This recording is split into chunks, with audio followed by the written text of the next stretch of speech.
Like, share, subscribe, hit the super chat on the way in. What's going on, y'all? What's going on? Alrighty. Shout out to Shay Sade. I did not realize she was live when she was live.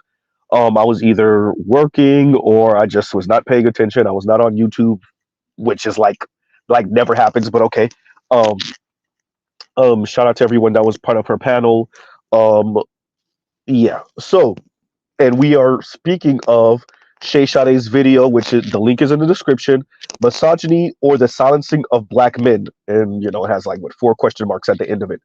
So, um, I want to focus, and this stream is going to be about the balkanization of the black community. I'm not going to focus so much on class because I think we should there's a conversation to be had about the balkanization of the black community along class lines. Shout out to Toya for putting the clip of Van Lathan speaking about that. Um, so I actually want to do a separate stream about that because I think that poses some real threats. When it's just a general balkanization across ethnic and ethnic lines. Um, I think obviously, and this is what I'm going to focus on today. Men and women, mainly heterosexual men and women lines, and class lines in the black community. Yeah, y'all give me a second.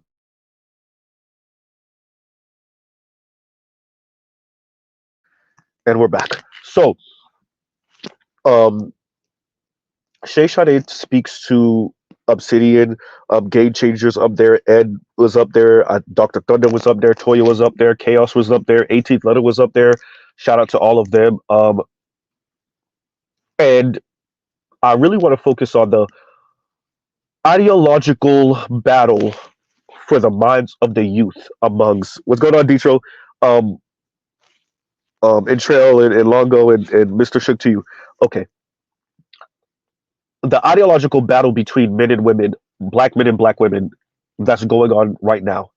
That mainly serves to better non-black folks in general, right? That's less competition for them because that's going to be less black family formation between black men and black women. Contrary to popular belief, um, when we don't end up together, oftentimes we don't end up with anyone, particularly for black women. So the threat of ending up with a non-black man, marriage, and nuclear family is not going to happen, according to the data. That's not Z just pulling that out of his rear end. Um, huh. So that balkanization, that ideological difference, we're going to watch it happen in the polling booths, right? We're going to watch that. I would argue in the upcoming election and definitely going forward. Number one. Number two. Number two. We are witnessing between Bowser and Obsidian a kind of boiling point of this. Bowser is doing what we in the black manosphere always accuse women like this of doing, getting into an ideological street fight and then playing damsel in distress, playing with a idea in America that black men are the boogeymen, black men are the terrorists of the black community, and Bowser did just that. Um, and she weaponized anti-black misandry against Obsidian, fully knowing what she was doing and perfectly okay with it. Um, I think her spouse should be very careful now. Many of us as men, this is where we get into our ego. We think we're the exception to the rule. We think we're different. We think, no, she won't do that to me because I'm not like him. I'm not toxic. I'm not this. I'm not a old ornery man, etc., etc. You can tell yourself that. You're one slight away. You're one infraction away. Just remember that. Okay, going back to the topic at hand. Um, this ideological battle begs the question, and I pose this to Bowser. I pose this to a number of people that occupy her same ideology, whether they be black men or black women. What space should black men have to speak the way they want? I don't care if it's toxic to you. That's not the question. The question is, where can black men go? Whether that's on social media, on the internet, or in the physical, real world. What space should black men have where they can speak however they want? Once again, that question is not just for Bowser. Because if y'all recall, um, Juicy said something along the lines of locker room talk and how it's not, you know, essentially women wouldn't want to hear locker room talk. And she said it in a way like women don't say some of the most insane things about men with their in their quote unquote safe spaces.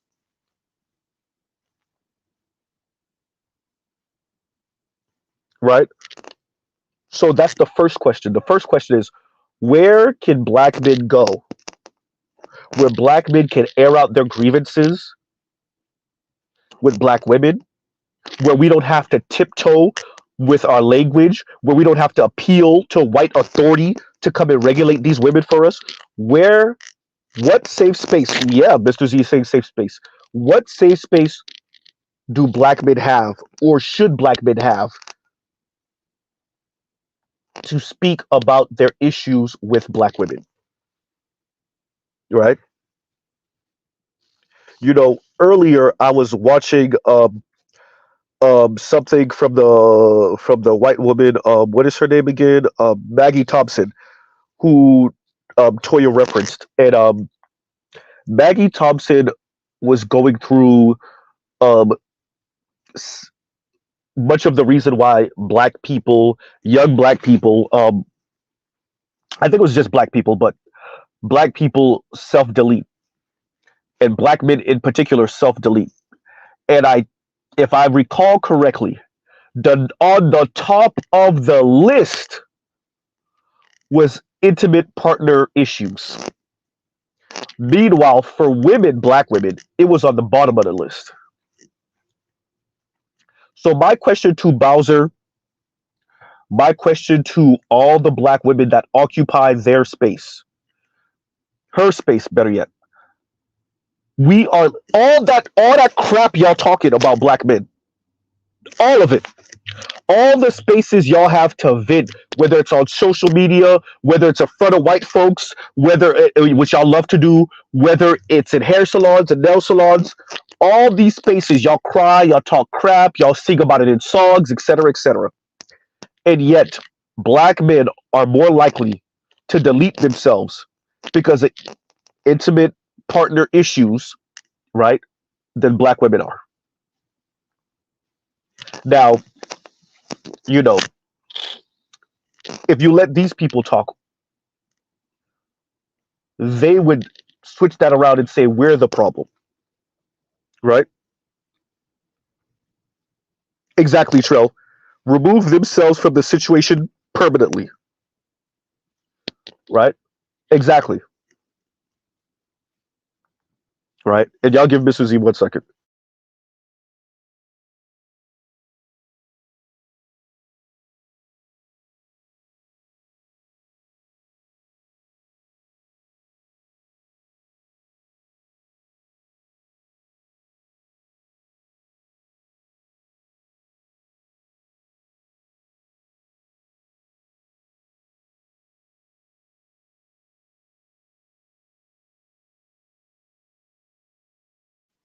And we're back.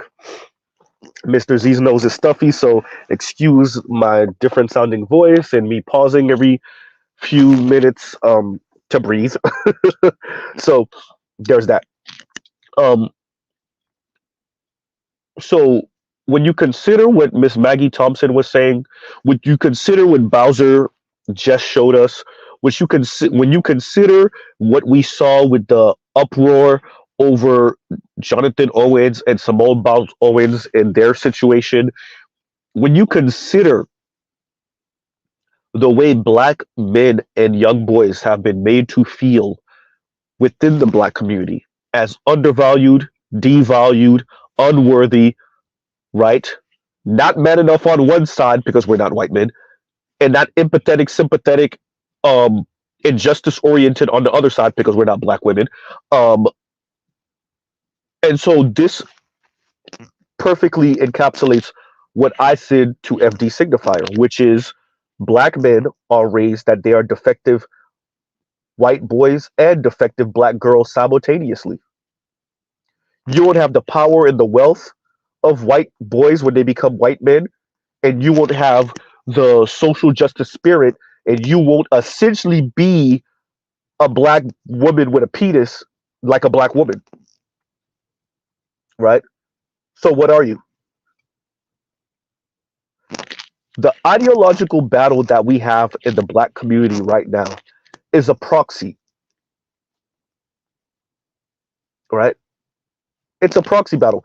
We are watching in real life the US subsidize the Ukraine, or Ukraine better yet, I'm sorry, I always say the Ukraine.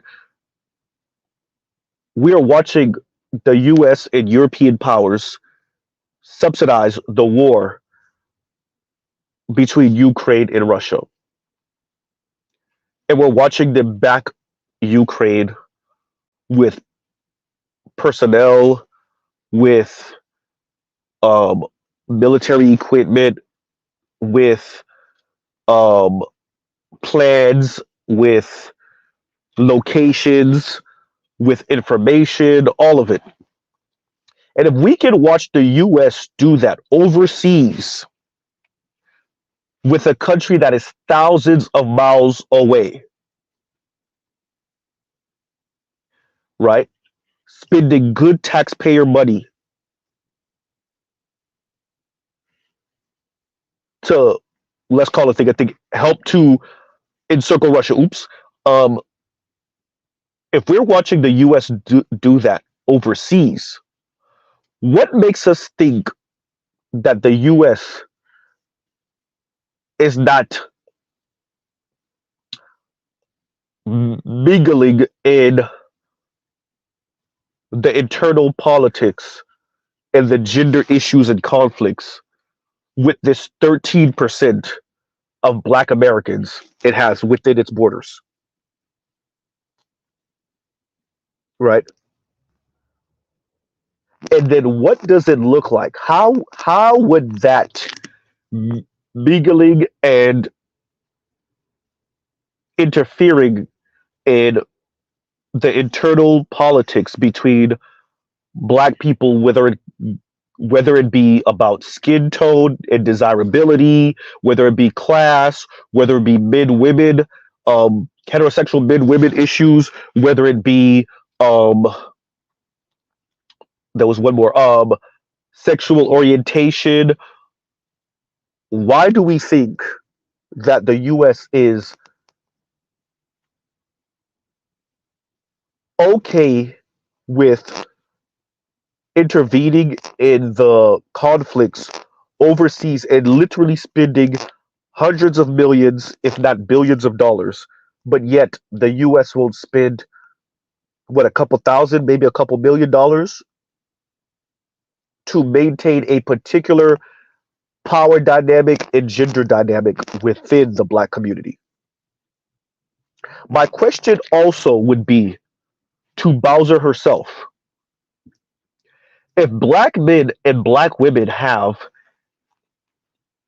a growing difference in political ideology, who decide who's right? Uh-oh. Who decides who's right? Huh? And if the white folks, the way we see Joe Scarborough keep on mentioning black women, if the white folks decide black women are right, how do black women rationalize that to themselves in America? That's a real question, black women. That's a real question, Bowser. That's a real question, Julesy. That's a real question, Khadijah, even though you're not in America, you're in Canada from my understanding. Huh? That's a real question, FD Signifier.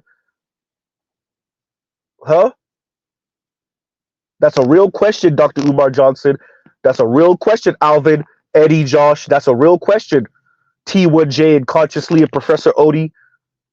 That's a real question, T Noir. That's a real question, Nappy Headed Hoba. That's a real question. That's a real question, Fab Socialism. Huh?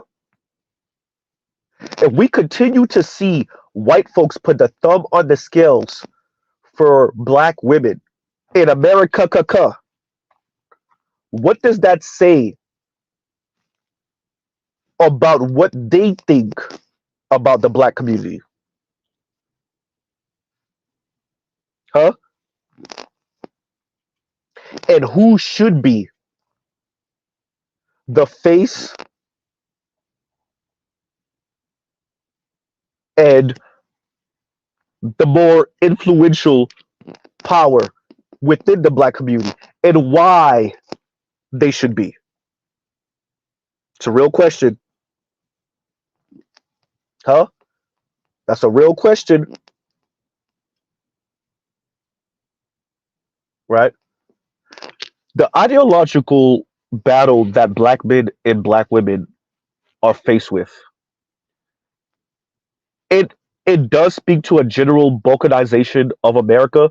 Now, let's not be obtuse and act like, you know, America has always been this one unified country, and let's not be dumb here, right? Right? Let's not be historically ignorant. With that, we see a growing gap, a growing gap. It's not a chasm, but a growing gap between what young black men are experiencing and living, and what young black women are experiencing and living. And because social media allows for you to enter into an alternate universe and into your own echo chamber and curate your own quote unquote reality, what I would argue is going on more and more are black men and black women occupying different spaces, and that is helping to create a bigger and bigger gap in the way they perceive the world. And because more and more of us aren't coupling, aren't getting married, aren't having children, the ties that bind us are fraying. And as the ties that bind us fray, split, tear, that only helps to benefit the group of people or the groups of peoples who still marry, who still couple, who still have children within nuclear families. As I said before, causing whatever wealth gap exists to become a greater and greater chasm. The ideological gap that's slowly becoming a chasm is only going to benefit the same white folks that black people claim to be fighting against. That same white supremacy that black people claim to be fighting against. Emphasis on the word claim, right?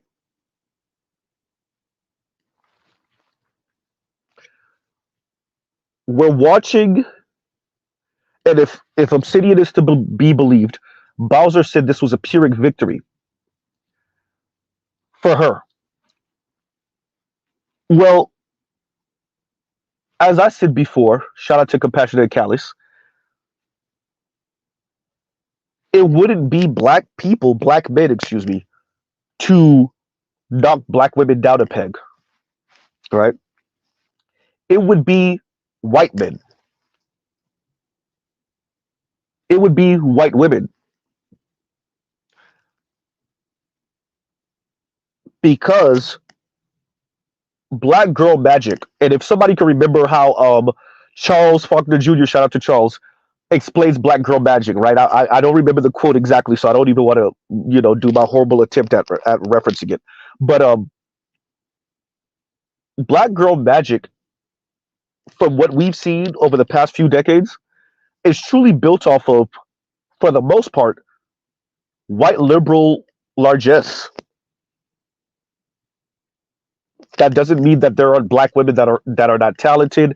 That does not mean that they're not black women that work hard. That does not mean that there are not black women that are disciplined and made sure to be at the right places at the right time, right? And put in the work and put in the hours. That is not what we're saying. Mr. Z is saying all of that would be for naught if it wasn't for white liberal largesse. But then there's the conservative white men, some liberal white men too, on the low, who got tired of being told that they're toxic masculine. And unlike black men, they have the institutional power, they have the institutional infrastructure, the wealth, the influence to shut that down. And instead of black women like Bowser rallying black women to put up a good fight against that, they would much rather engage in this conversation over here, much rather attempt to sabotage the coalescing of black men in the black manosphere. Because shout out to Paris Milan, they hate black men more than they love black women. Said differently, for them, keeping the black community a matriarchy is far more important than what some white racist has to do, to what some white racist is doing, saying, or how that white racist is acting. That's detrimental to black people as a whole, but black women specifically,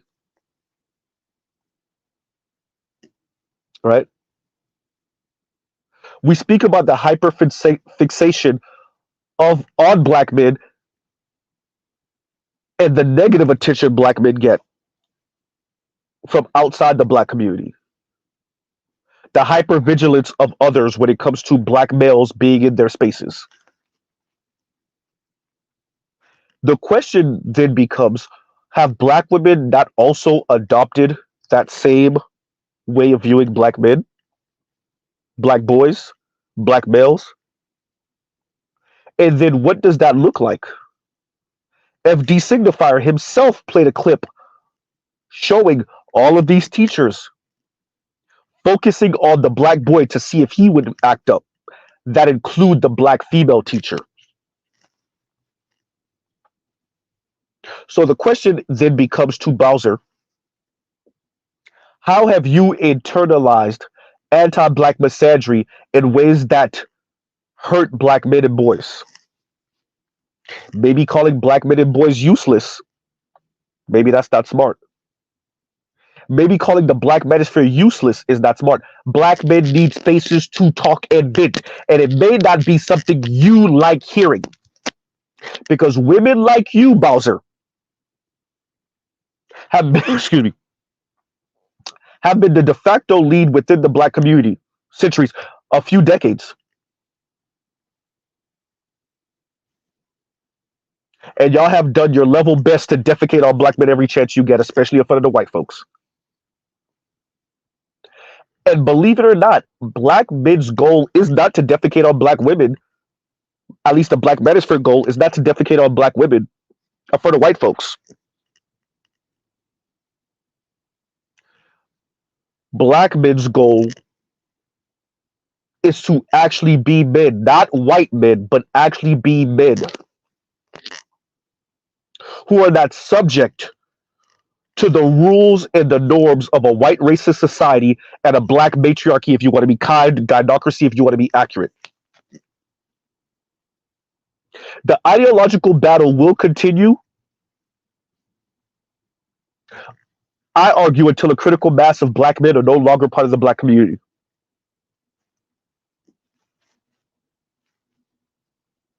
Right? And Oliver the Great, thank you for the super sticker. Thank you for the super sticker. Like, share, subscribe, hit the super chat. Right? So the conversation we saw with Obsidian, Shay Sade, Game Changer, and etc. Right? There was a lot of back and forth. You know, Game Changer and Obsidian have their own issues. I'm not even going to get into that. Right?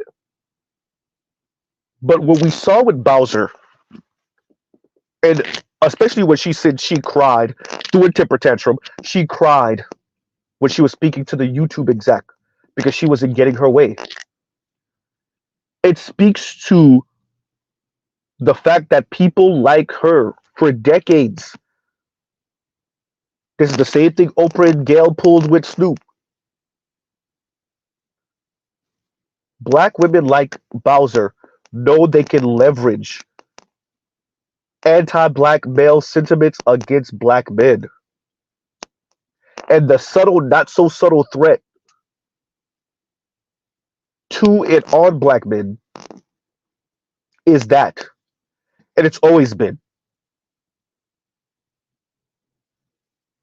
Yeah, I may not have more power or influence than anybody else in this society.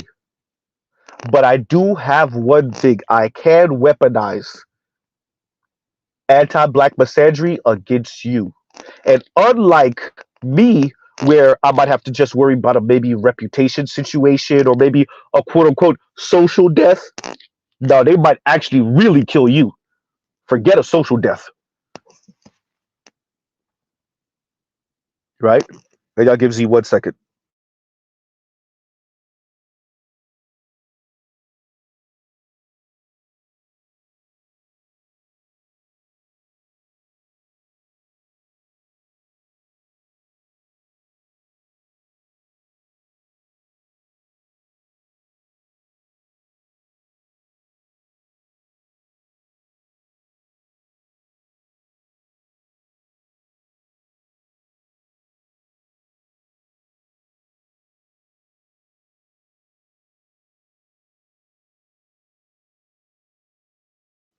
And we're back. So,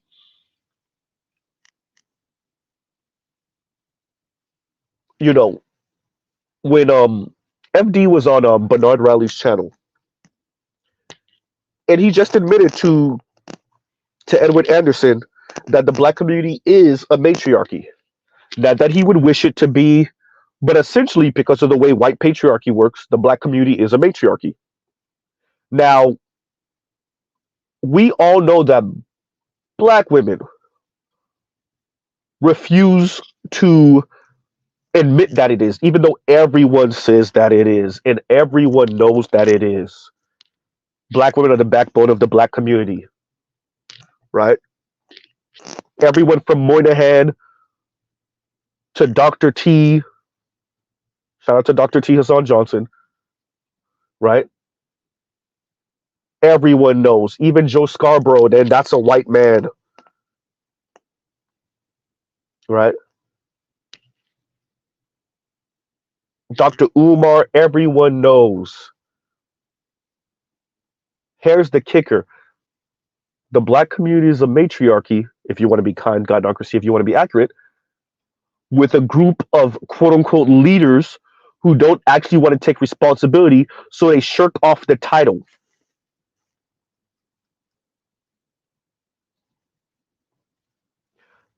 Because if they were to own that they were the quote unquote leaders, then all the failures fall on their shoulders.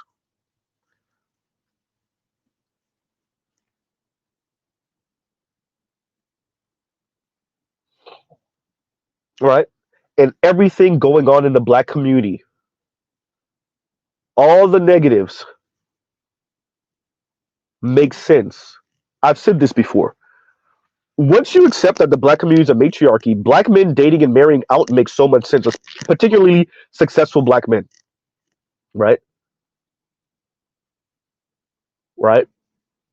Once you accept that the black community is a matriarchy, that bidirectional violence makes perfect sense. Once you accept that the black community is a matriarchy, that rising self-deletion rate amongst young black men and boys makes perfect sense. Once you accept the black community is a matriarchy, that quote unquote bi-directional violence makes perfect sense. Once you accept the black community as a matriarchy, the fact that 70 some odd percent of black women are single mothers, and then those women, 60 some odd percent of them have two children from two different men, at least. It makes perfect sense. Once you accept the black community as a matriarchy, all of that makes perfect sense. Oh, wait, but we're not done. Wait, there's more. And then you add on to that the black community is a matriarchy within America, uh-oh, which is a white, anti-black colonial settler state. And who does that black matriarchy benefit? Excuse me. Does it even benefit the black women who occupy quote unquote leadership positions? Huh?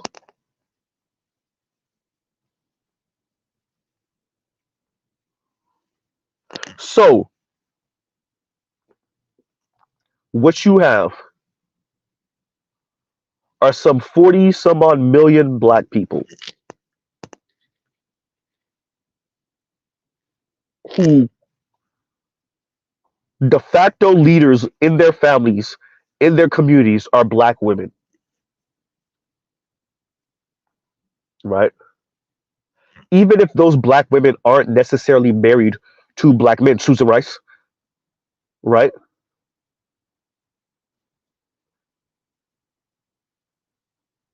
These black women have an outsized amount of power and influence and leverage, and they can even threaten black men while being sitting Congress members. Ain't that right, Auntie Maxine? Oops, right?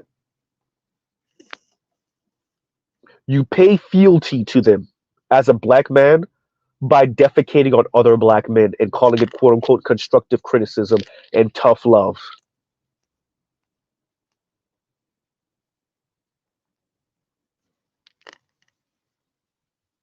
The ideological difference that exists,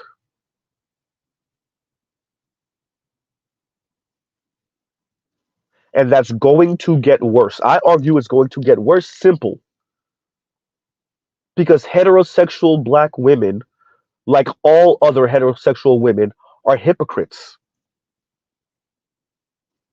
They want, and I want to say this as clearly and as blatantly as humanly possible, particularly for the FD signifiers of the world, for the Josh Alvins and Eddies of the world, for the foreign man and foreign land men of the world, for the T1Js and Conscious Lees and Professor Odies of the world.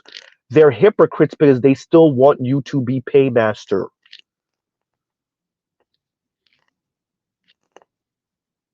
Beginning end. They want feminism and patriarchy on an on and off switch. This y'all hear Mr. Z say this all the time. This is the one thing radical feminists get right. I'm talking about same-sex loving radical feminists. Heterosexual feminists are full of crap. They want all the benefits of feminism without the egalitarianism. They're going to call feminism by, excuse me, they're going to call patriarchy by feminist specifications. They're going to call that egalitarianism. The ideological battle between Bowser and Obsidian perfectly encapsulates that. It's perfectly emblematic,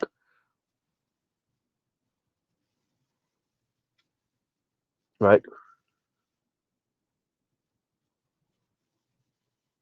And you're going to see, and we actually, you see this with the marriage numbers. Who's getting married? Who's staying married? Who's getting divorced? Who's having children within nuclear families? Marriage and child within wedlock are becoming more and more of a class flex.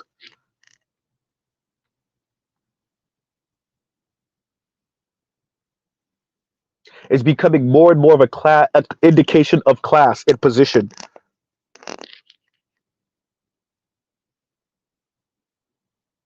And the ideological battle between black men and black women, oh, it gets even worse. Blue collar black men, working class black men, and petite bourgeoisie black women. Uh oh.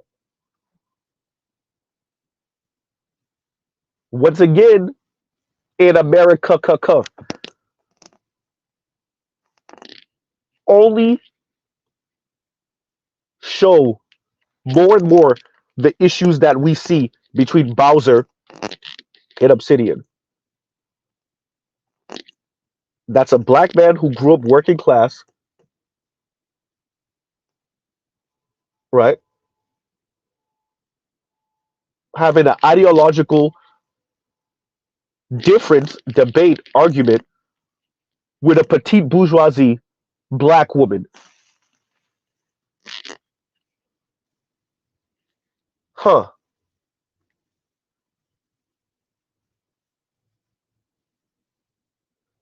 That ideological difference, it is exaggerated by gender, but also, oh, Z, you're about to say it, by looks. Uh oh. Because one of them is willing to accept where they rank on the looks category, and the other one doesn't. Oops.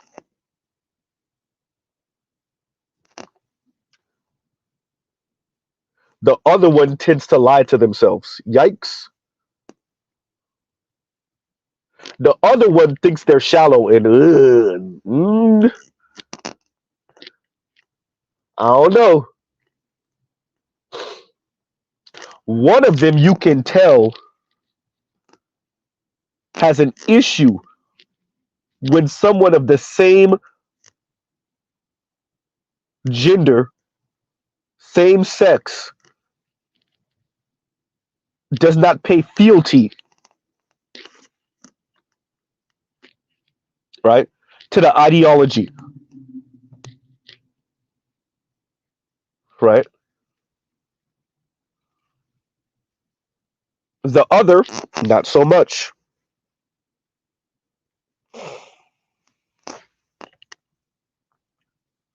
Huh. We're going to watch this slowly build,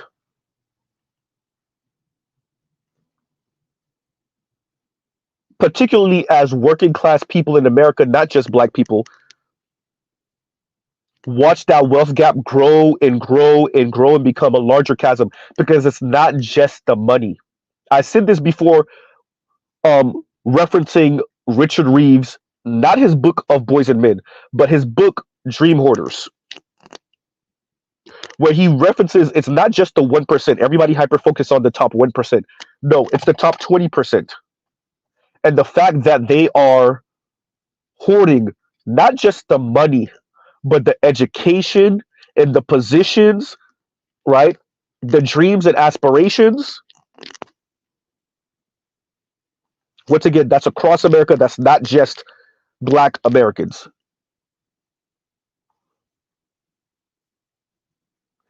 Now, when you think of it in terms of black people, once again, in America, when you think of the late, great Kevin Samuels and what he was saying and what he was exposing night after night with women, black women, calling in saying, who wants to be with average anyway? And what we see Obsidian versus Bowser exposing is that these women agree with the white elites. And I think women in general have to own that they are the biggest eugenicists. Ooh, Z, god damn.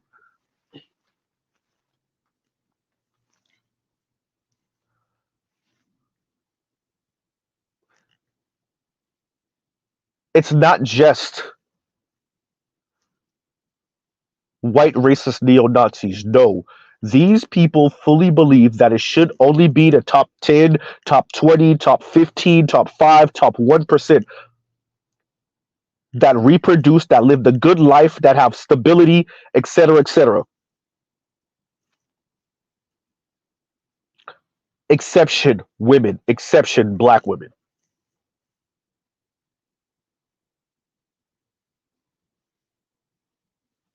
Yes. And Charles Irby says, Dr. Ron O'Neill said something black women are deliberately being set up to be the face of American decline. When the boat sinks, black women have always themselves to blame, to be the fault. Black women have a black. Oh, okay, I'm lost, Charles. Okay, you said allowed.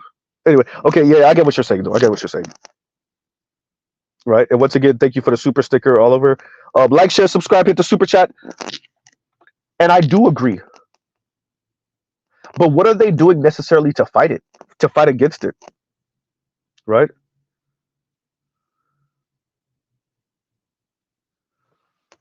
What are they doing to fight against it? Right? What is when you listen to Bowser and the way she speaks about blue collar black men or the black manosphere or black men in general, when you if y'all ever saw the interview she did with some random brother that said he used to listen into the black manosphere and whatever, I forgot his name, but I want to say he was younger than her. um and he said, insecurities and whatnot, and he used to listen into the black manosphere, et cetera, et cetera. Right? And if you listen to her tone speaking to him, right, this condescending tone, this why would you listen to them instead of listening to who, you, because you're a bastion of positivity when it comes to black men, you're encouraging when it comes to black men, right? Instead of listening to who, FD, who essentially is telling them to bend over and take the disrespect from women like you, the belittling, the moral high grounding from women like you. Women like Bowser exist and then wonder why there's a black manosphere. Oh, women like Bowser exist and then wonder why there's a black manosphere. You don't actually wonder why because you don't care. You care to destroy us. But your mere existence will mean that we will always exist. Your existence is the reason why we will always exist.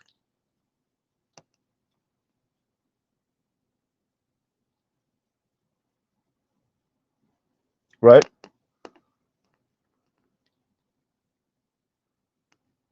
Women like you and the way you speak is the reason why we exist, Bowser. Right?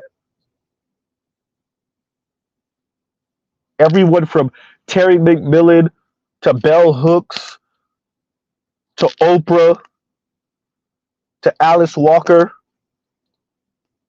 right? Y'all are the reason why we exist. The ideological battle for a few decades, black women hadn't won. Black women hadn't won, right? For a few decades. And like Francis Fukuyama said, y'all thought it was the end of history. Y'all won the ideological battle.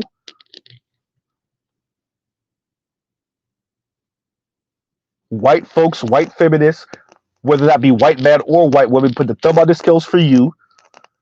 Enough black men got locked up. Enough black men were killed, marginalized, on drugs, and it allowed for black women to run the black community how they see fit. And that's from the top to the bottom. That's from Oprah all the way to your city girls. That's from Gayle King and Susan Rice all the way down to your around the way hood chicks, hood women.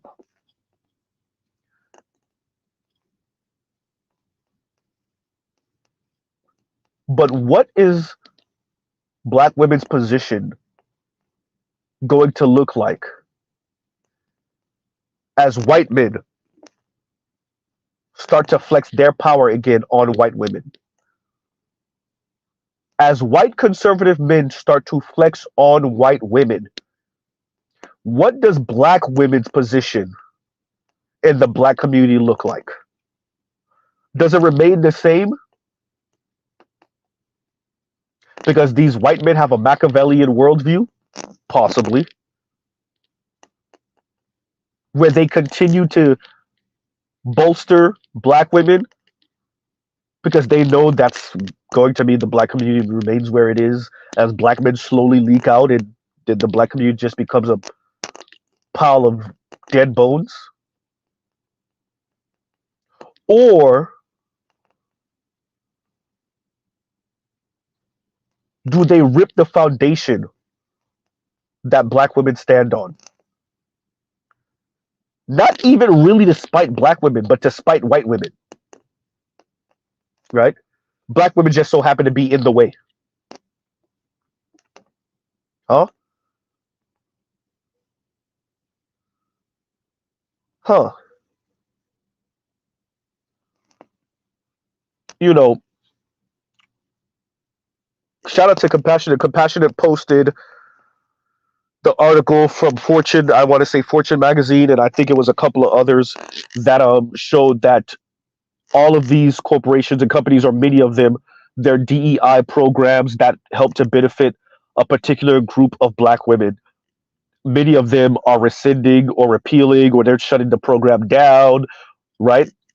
Prematurely. Well, right?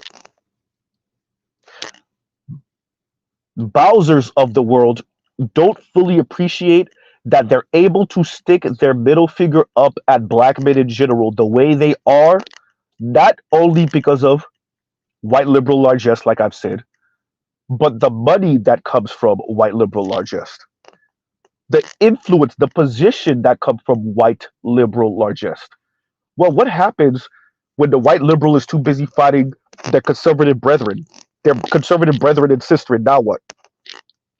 When they have those resources preoccupied in different spaces, when their time is preoccupied with who's going to run this, the white conservative or the white liberal, which in modern America is really the white conservative or the even more white conservative, right?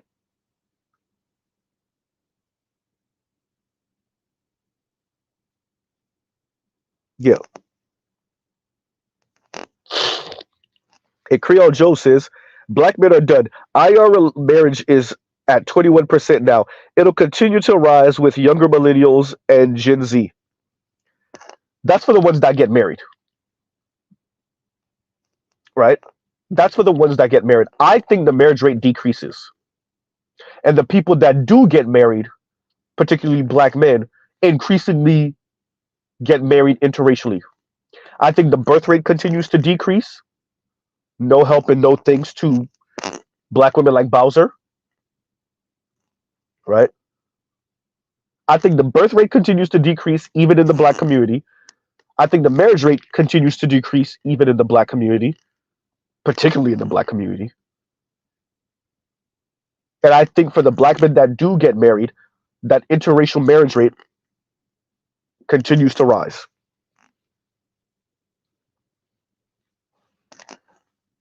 Which you will have, and I've said this before, Tone Talks have said this before, is an increasing amount of black men that will be doing the chasm between black men, and you're actually watching this chasm grow in class in general in America, particularly in the black community, the wealth gap in the black community is the wealth gap within the black community is larger in proportion than the wealth gap between white and black people.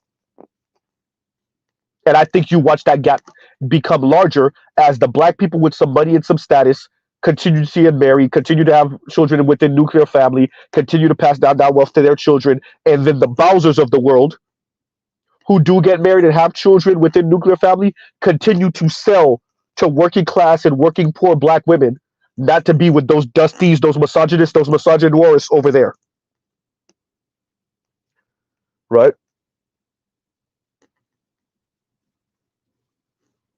Good point, I Wolf. And I Wolf says, don't forget the self-inflicted genocide, aka abortion. Yeah. Right? Huh.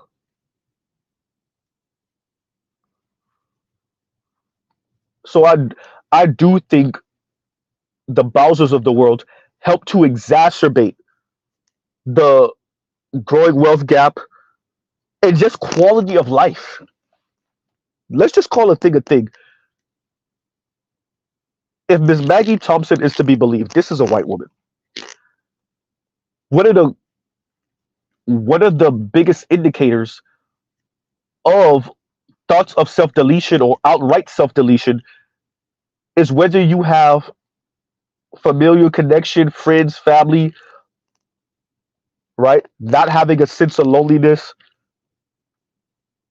But also, once again, like she said, one of the number one reasons, if it wasn't the number one reason for self-deletion, is intimate partner issues. So shout out to all those black women that say, y'all are killing us. Yeah, y'all are causing us to kill ourselves. But I guess that one you could deny because it's not, you're not literally pulling the trigger. Eddie Griffin, excuse me. Eddie Griffin has a bit that he did on one of his stand-ups where he speaks about black women driving black men into an early grave from a heart attack, and he's playing it out on stage, right? And he's playing out her just railing on in your ear, just talking, and he's playing out him slowly having a heart attack as he slowly falls to the floor, and it's literally a thing. But I guess that one you could deny because you're not literally pulling a trigger, not literally, right? Huh.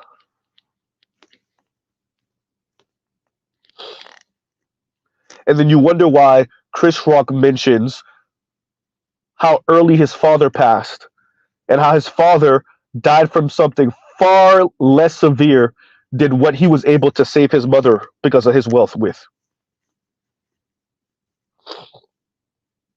Right?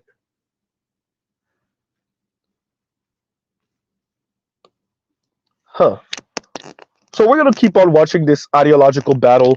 Um, I think the interview between Obsidian and Shay Sade was needed. Um, I'm gonna try to watch the one with Obsidian and Closer Condition.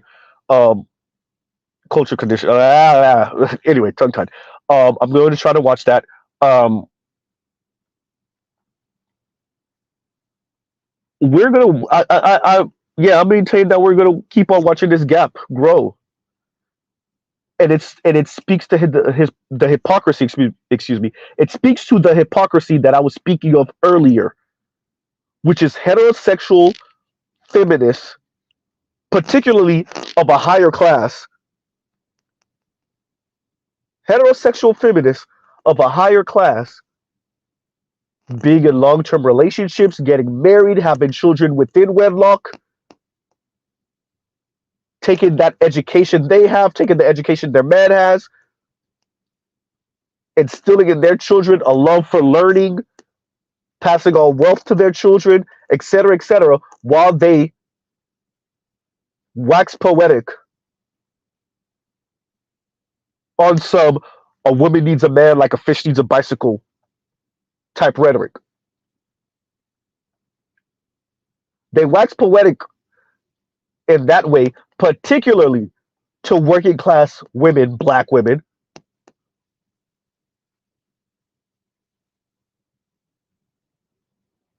Huh.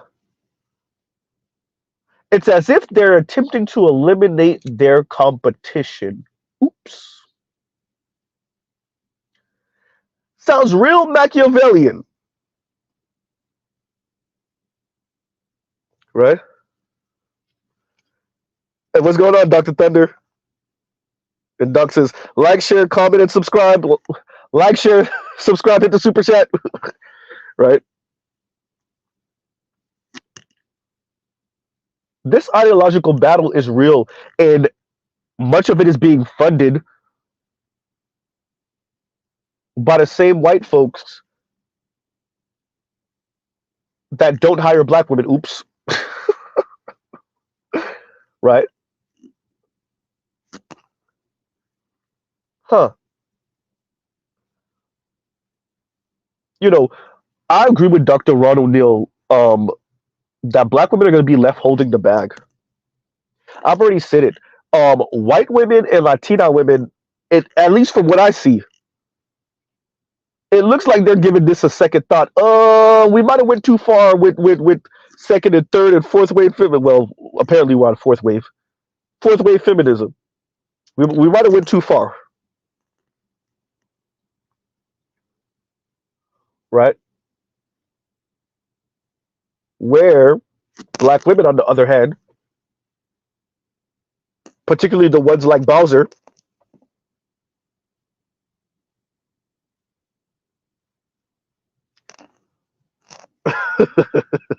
Dr. Sanderson, you say a lot of stuff you're not supposed to say, bro. Like what? Oh man. Oh man. You're probably right though, Doc. You're probably right. You're right. And huh. I lost my train of thought. There it goes. It's gone. It's gone. It's out of there. But I think we're gonna oh yeah, that's what I was saying. As these women, as these other women start to give this a second thought, I argue black women like Bowser continue to push this as they get married.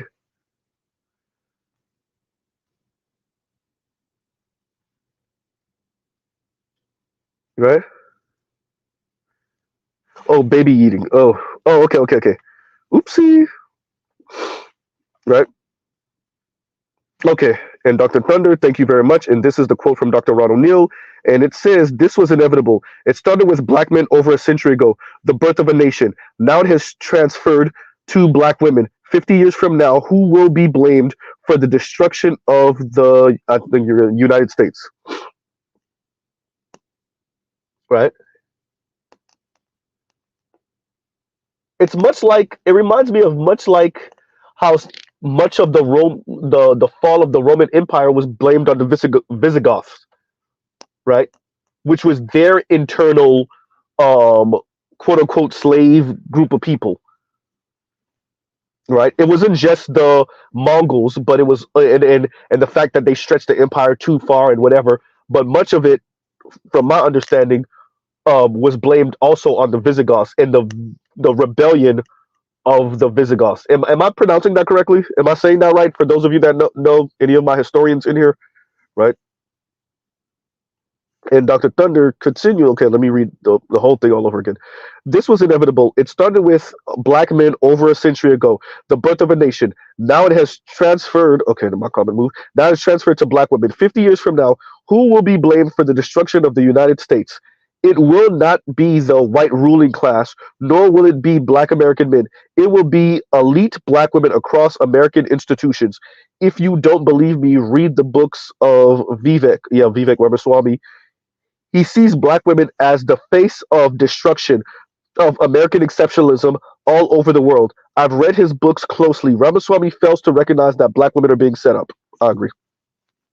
Deliberately to be the faces of American failure and decline. Welcome to a brave new world.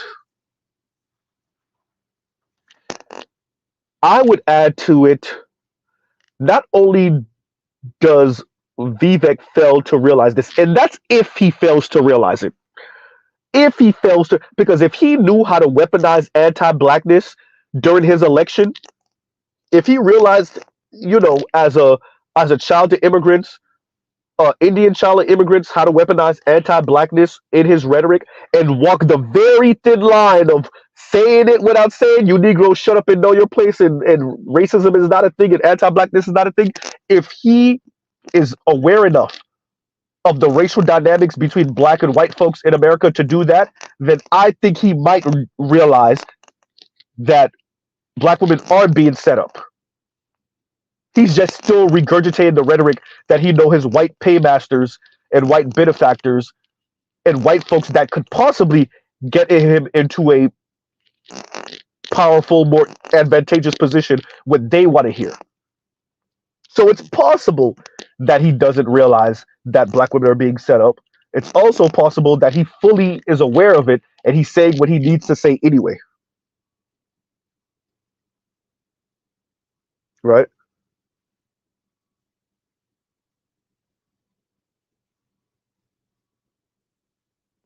So, but I agree with Dr. Rod O'Neill definitely with this.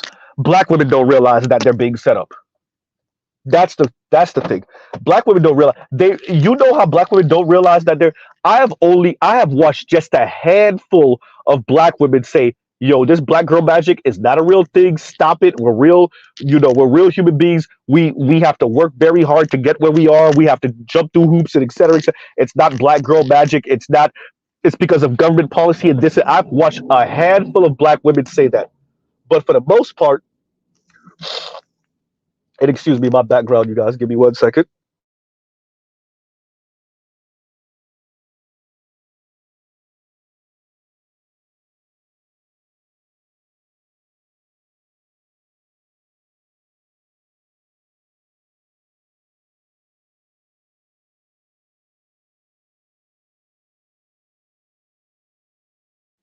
And we're back. I have watched only a handful of women do that or say that. But for the most part, most of them believe in black girl magic. And y'all give Mr. Z about 2 minutes, in a 2 minute intermission. Y'all talk amongst yourselves.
And we're back, and I have a far less stuffy nose. Right? So, and Dr. Thunder, if you're still here, if you want to come up, I don't know if you're going to be streaming today, so if you still want to come up, but if you want to come up for a little bit, you're definitely welcome to. Um, but yeah, no, and going to black women being the fall person. So this is like the pro black in me coming out. That's going to be devastating, right? And remember, the decline of America doesn't mean the destruction of America. So imagine being the face of the decline of America, the moral decline, right? The cultural decline. And like this is when we start getting into um WASP, like Protestant work ethic type stuff where you're supposed to be always upright and you're supposed to be rigid and you're supposed right and like the now we're dealing with the ideological battle between WASP white men and black women. And that's a whole different gap in power and ideology and worldview and history, etc., etc. And black women ain't ready. They're not built for it and they're not ready. Right? They're not ready to if black women already feel if certain black women already feel weird or feel that they have an inferiority complex when they're in the room with certain white folks, you don't want to be the face of the decline of America because too many white women played around with black female iconography, right?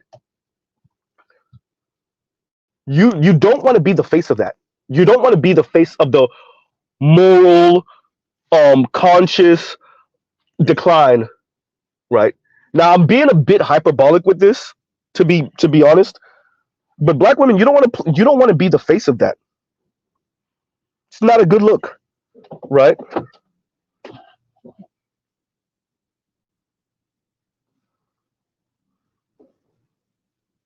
And as I said, as white men start to pull back, real black women back. Excuse me, as yeah, Freudian slip there.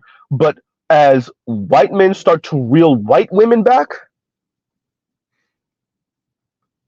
once again, what does that mean for black women? Look at Edward Blum. Like, do y'all not really fully understand what Trump is to these men? BGS said we are living reckless today. Yes, we are. Yeah, today is definitely a reckless stream. BGS, right? Head on a swivel right now. Anyway, back to the topic. Don't get me in trouble. Y'all don't say it in the comments. So no, I really do think in BGS, if you want to come up, you can.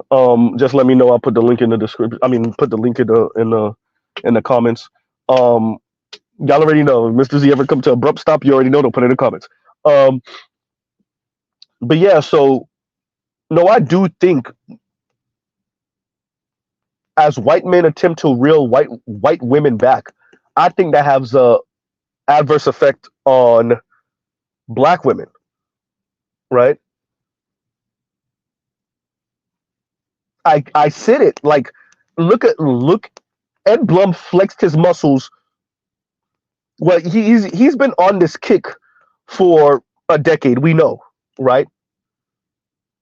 But he won this case one time, flexed another time, and there you go.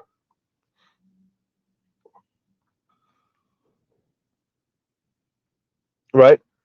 And it's not like black men were exactly enrolling in college in a high enough number anyway. So who does this hurt? Black women. Black women do not want to be the face of American decline, particularly with white men and their apparatchiks like Vivek Ramaswamy being the ones to tell the tale.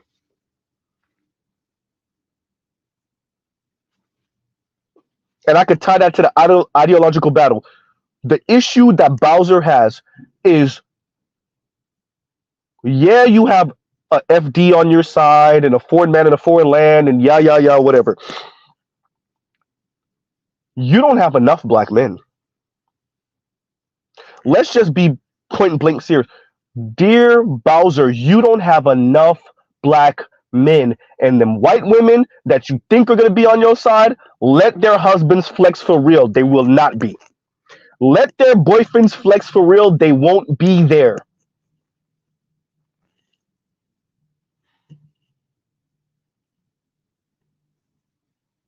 Huh?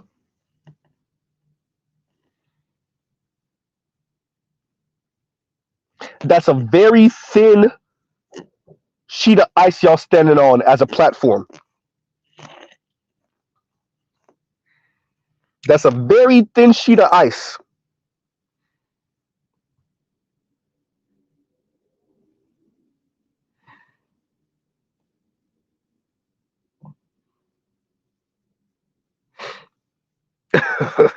Lithium says, was that needing in the remaining Section 8 apartments in lesbianism? That's for some of the ones that are not doing as well in life, which is the majority. I'm particularly speaking of the Bowser class of black women. And if y'all notice, Mr. Z has had the most issues, the most vitriol, the most angst for women like Bowser. Because I see them as being even more detrimental than the hood sister with the 3-4 kids from 3-4 different baby daddies. Because they use Bowser as their defense. And she don't like them neither, by the way. She looked down on them also. I just want you to understand. Bowser looks down on women like that also. But she gives them the rhetorical defense, right? She thinks she's better than them also. You saw this with Chrissy. I said it. These women start off saying anti-black male things. They start off misandrous, and you let them talk long enough, and they will tell you about their contempt for black women also. You saw this with Bowser.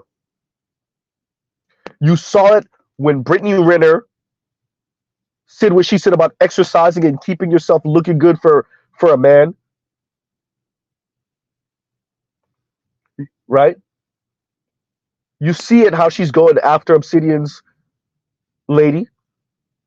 Right?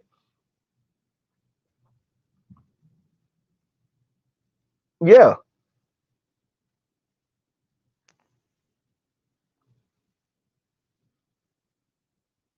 She's not actually for the sisterhood.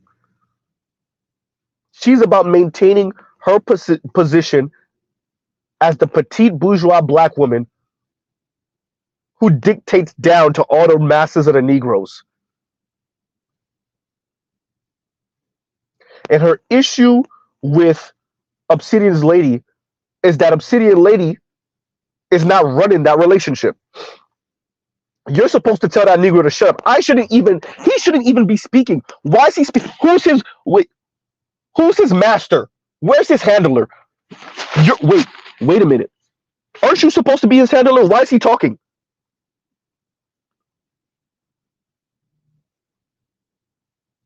Right? And then, Bowser probably finds out, as Obsidian said, his lady went to Notre Dame. So it's like, oh, wait a minute. So you're up here with me and you're not regulating that Negro? First of all, why are you with that Negro? Ew. We leave Negroes like that on the bottom. Why are you with that Negro? Number one. Number two, if you are with that Negro and he's your little pet, why are you letting him talk? And if he is talking, why is he talking to me?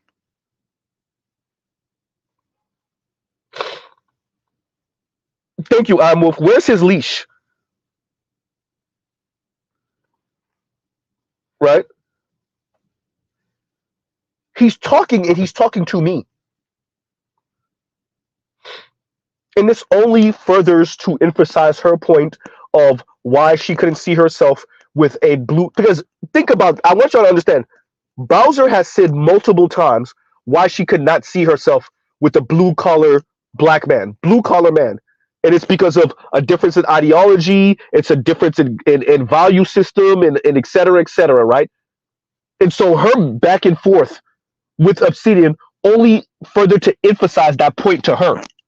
And the fact that Obsidian's lady is riding with him only even further emphasizes that point. That these Negroes like this embarrass you. They talk out of their ass, right? And that's probably why she got on Dr. Thunder. Why are you associating with Negroes like this? You're of my stock. I don't like you because I don't like black men. But you're of my stock. Why are you associating with Negroes like this? These lower born, lesser born Negroes. You're associating with the unwashed masses, the plebes. Right? So I want to be very clear. I said it when I first heard her say it. Then she emphasized it, and I can't remember what she was speaking about, and she spent a few minutes speaking about this.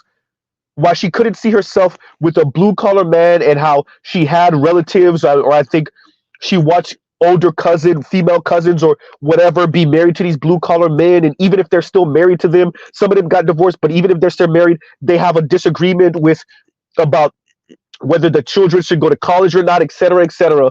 And I want y'all to understand, some of y'all girlfriends that subscribe to her were in the comments. Some of y'all wives were in the comments selling out. Black women who still married to or in relationships with black men were in the comments selling out and saying, yeah, you're right. You're right, Bowser. You're right. Because me and my husband have disagreements all the time about this. Y'all girlfriends and wives were in the comments selling y'all out. Huh?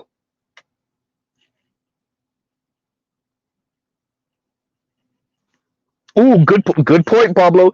Pablo says she believes college-educated white-collar men are more controlled by the liberal institutions. Oh, so in other words, they've been correctly indoctrinated in feminist ideology that suits and that benefits matriarchs if you want to be kind, gynocrats if you want to be accurate, women like her. I hear you, Pablo. I hear you. Right? Huh.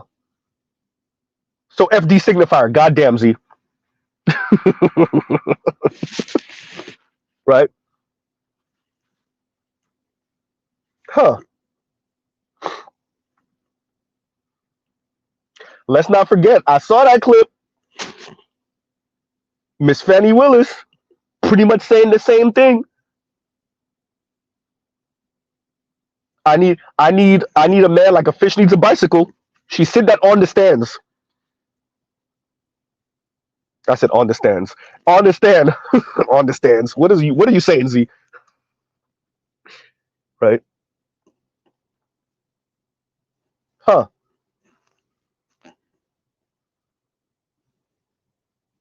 I told y'all 2024 is gonna be bad. It's not gonna look good for black women. Exactly, Jake. And that's what she said. A man is not a plan, a man is a companion.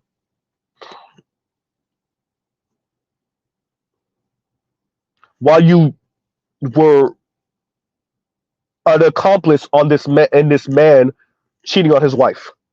Allegedly. Hmm? See, this is the type of rhetoric that comes from the mouth of Bowser also. While she's in a relationship.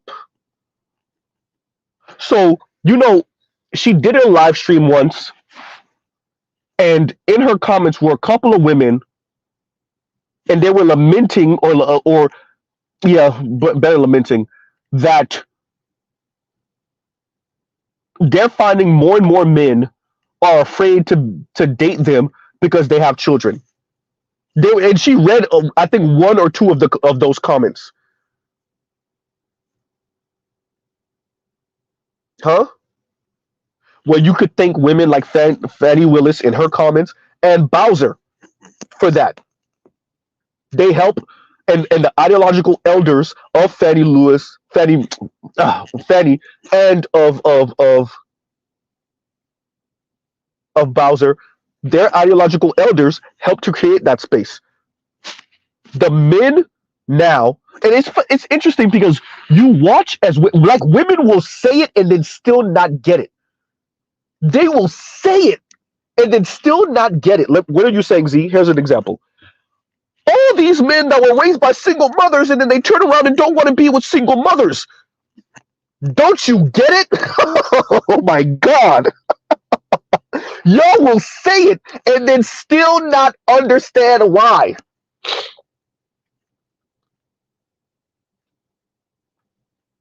Y'all will say it and then not get it.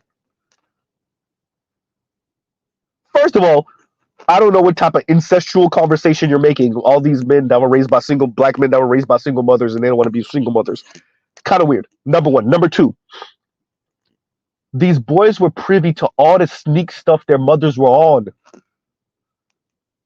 These boys that are now men were privy to all the lies, the sneak stuff, the underhanded things their mothers were doing to their stepfathers, to their actual biological fathers. They heard it, they saw it. Don't y'all get it? They now that they are men, they understand how flawed much of what their mother was saying and doing and how she was acting, how that is not how you maintain, first, get into, second, maintain a relationship. Think about this argument.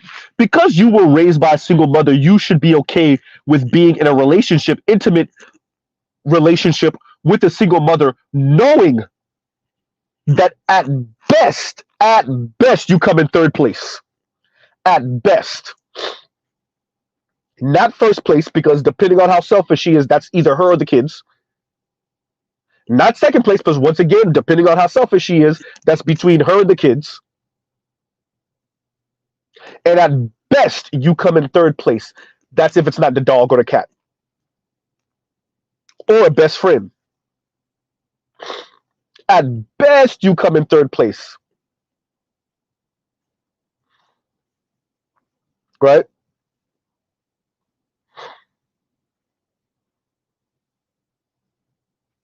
Huh.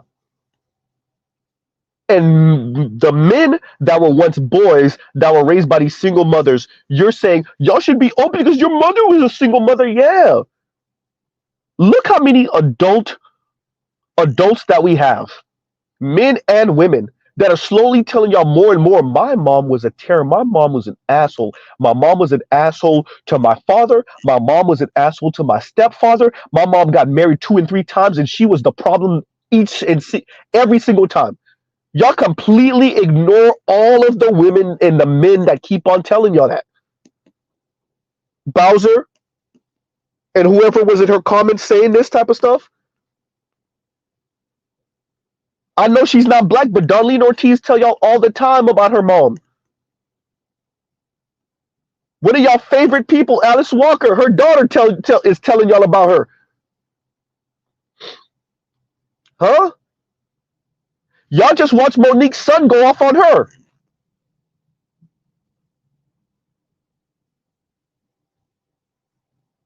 Huh?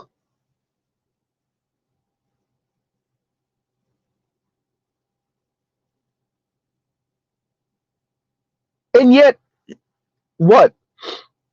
Y'all watch 50 Cent's baby mom manipulate his son into going against him. Y'all watch that happen with what's the gospel singer name? Kirk Franklin also. Y'all watch it. Dear Bowser, there is no way that black women are infallible, and yet the children that become adults, when they finally are no longer dependent on that mother, they start telling y'all the real. They start showing you. So they either start showing you in a negative way, like 50 Cent son, or Kirk Franklin's son, or they just start saying it like Alice Walker daughter,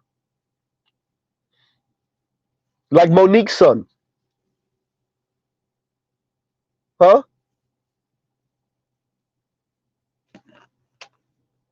But now what? Whether she is to be believed or not, Bell Hooks told you she didn't have sex for 17 years. While Yanni talking about decenter men. Okay. Right. And Damien King says, what was the black quote unquote black girls rock slogan again? I mean a slogan about. I don't remember. Um is that still a thing? I heard about it on BET years back. I don't remember. I don't remember what was the slogan again. I don't remember. What's going on, Toya? All right. And Toya, actually, as a matter of fact, we're going to take a couple minutes to speak about this, and I'm going to speak about it um in a vague way, as vague as I can. And this is going to a short that Toya has on her channel.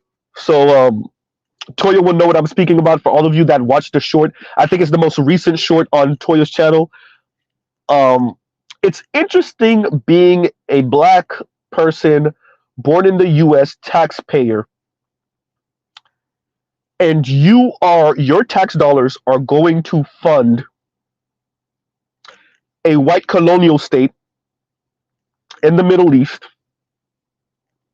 and these people have national health care, but the country you live in, which is also a white colonial state, doesn't have national health care.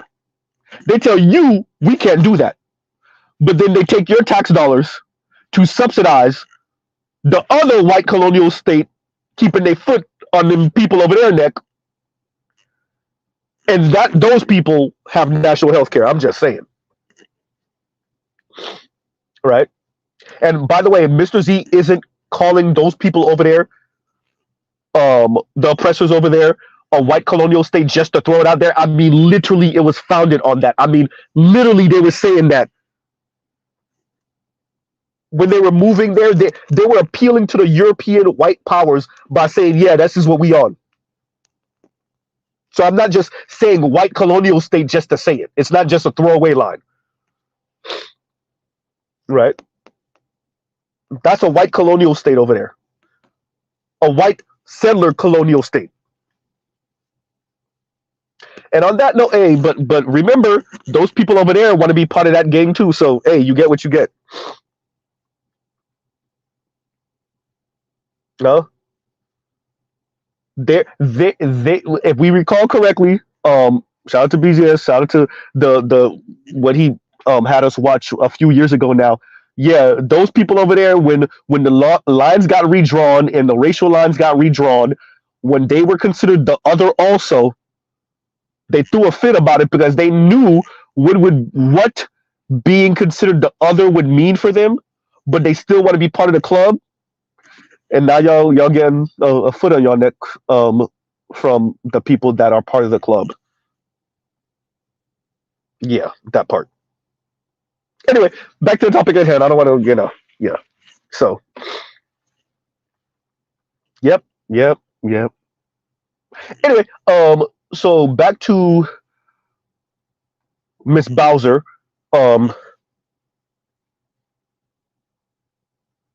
I think her rhetoric is dangerous. Her rhetoric is dangerous because women like her still get married and they go off and sell out in the sunset. Exhibit A, Paris Milan, I'm telling y'all now. Eventually, I I can see Yanni possibly being married. I can see Chrissy eventually possibly being married. Yes, even as insufferable as they are, particularly Chrissy. Um, and I want y'all to understand something. For the most part, I don't see their rhetoric changing even if they get married.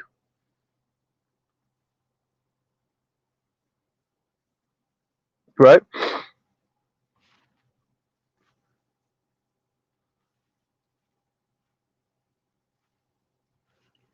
I don't, only logical said black men will marry them. Yeah, yeah. I definitely see Yanni ended up with a brother. I think Chrissy low key will end up with one too. I won't be surprised if she ended up with a white dude. I'm not saying I will be, right? Or a Latino or any non-black man. I will not be surprised. But I definitely could see her low key ended up with a black man also. But the rhetoric will not change because the money is in the rhetoric. Exhibit A, Paris,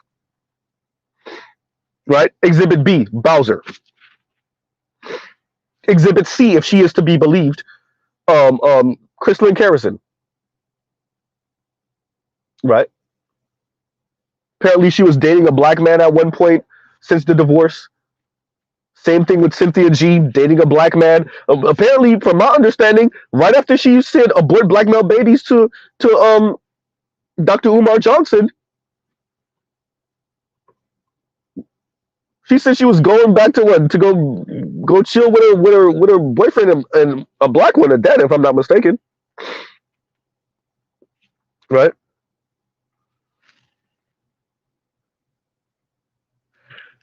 And Toya says the rhetoric. Toya, you want to come up? And Toya says the rhetoric becomes more elitist and tone deaf. Right? And I agree.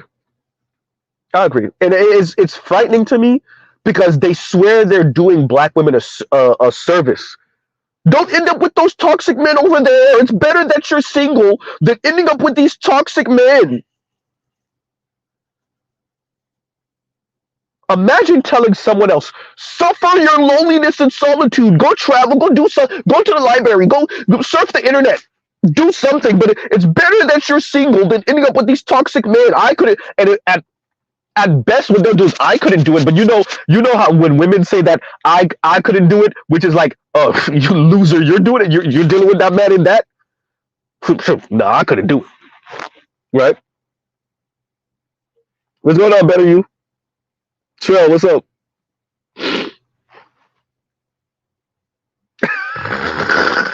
Trell.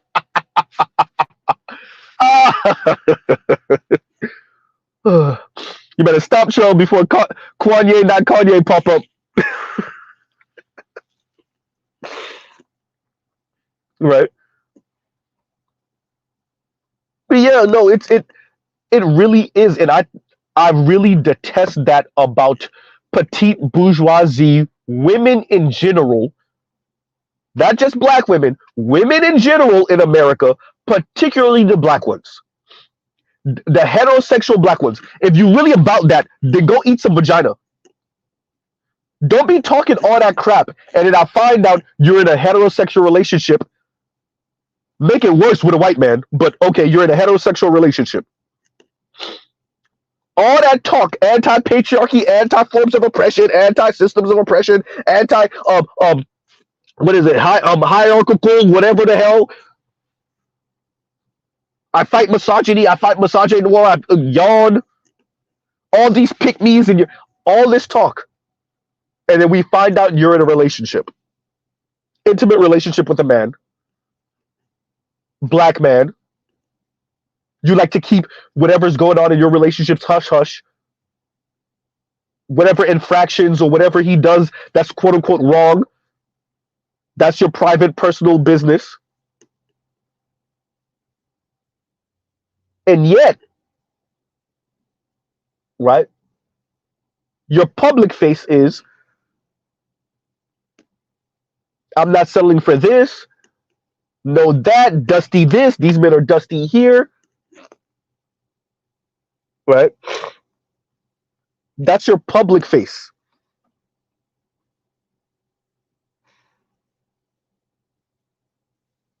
That's her public face. Better you said you're wrong for that one. Which one? Me or Trell? What did I say? Exactly, Toya. Exactly. Couldn't be me. Love that for you. All these little slick, dear black women. Well, black women don't care that black men know what they saying to each other because they're not. It's if white people, namely white men, knew what they were saying. They don't care that black men know,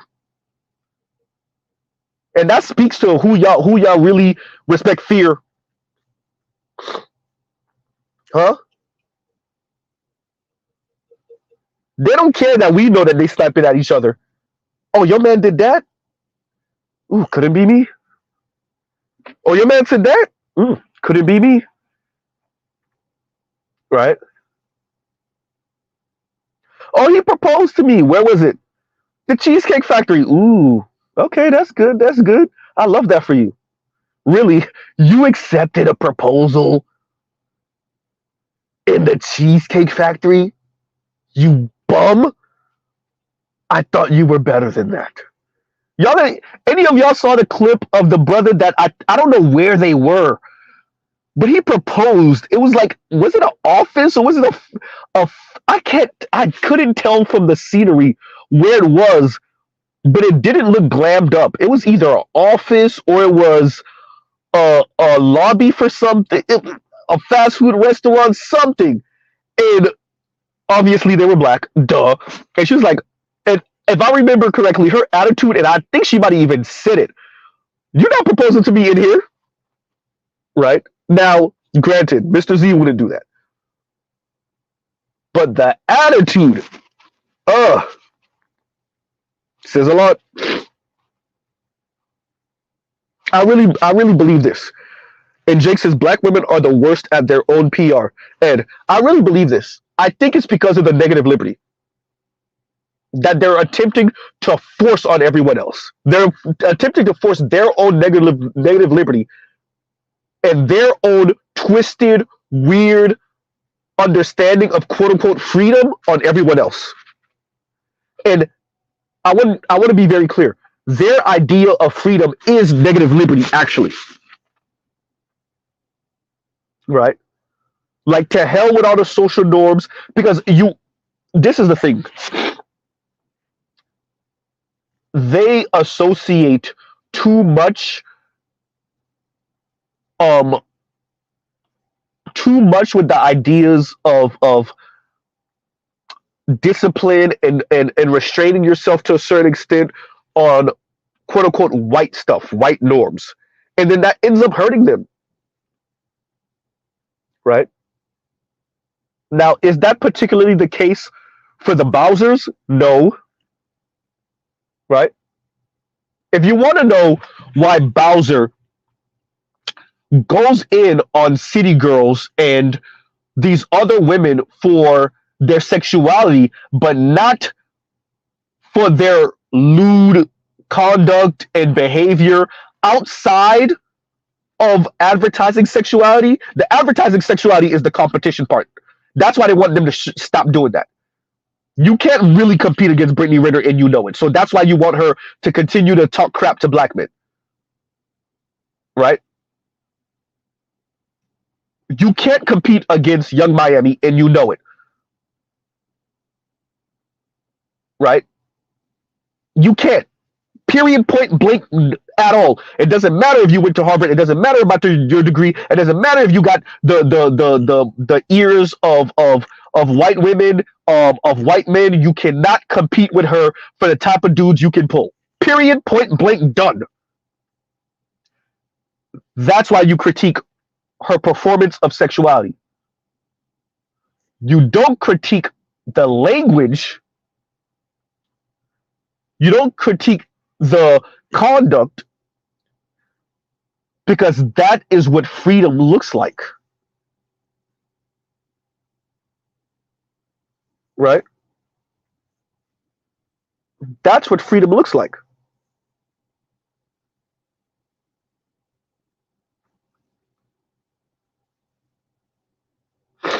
Right?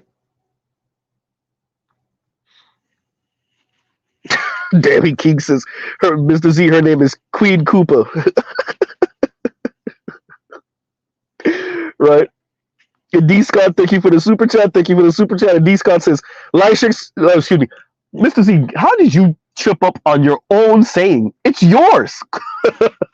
And D Scott says, like, share, subscribe, hit the super chat. Like, share, subscribe, hit the super chat. And there we go. Right? Exactly. Grab second gear is dying right now. Hysterical, Trell. I ain't going to read it out loud. That's funny. That's funny. Right? That's hysterical. And Danny King, you gotta what was the quote that you were referencing? I actually was curious. Maybe you put it up earlier and I didn't see it. But the quote you were referencing from Black Girls Rock, because I've probably heard it before. I just don't know which one you're referring to, right? So yeah, well, I'm a little lost. Or if anybody else knows. Hysterical, Trill. I don't think the competition is that. I think the competition is for the baller dudes, the rich guys, right? It's so, you know, me and Game Changer come at these things differently, but I think Game Changer emphasizing the sexual marketplace part of the conversation when it comes to black men, black women, disparities and issues and conflicts. Although I don't emphasize it as much, I think he's right. I think he's right. I think the Bowsers of the world will never admit to you, right? Like y'all see me because I listen to them and I sometimes catch lives. I'm able to grab pieces of when they say something and it's like, there we go, right? I'm able to do that to Chrissy, Yanni, Paris, like Cynthia G, right? And even Bowser, they will say something and it'll be like, that's it right there. That there we go. Finally you said it. Right? And where Game Changer to me, and I know sometimes it comes off obnoxious because he keeps on emphasizing this, but no, Game Changer is 100%. A lot of this is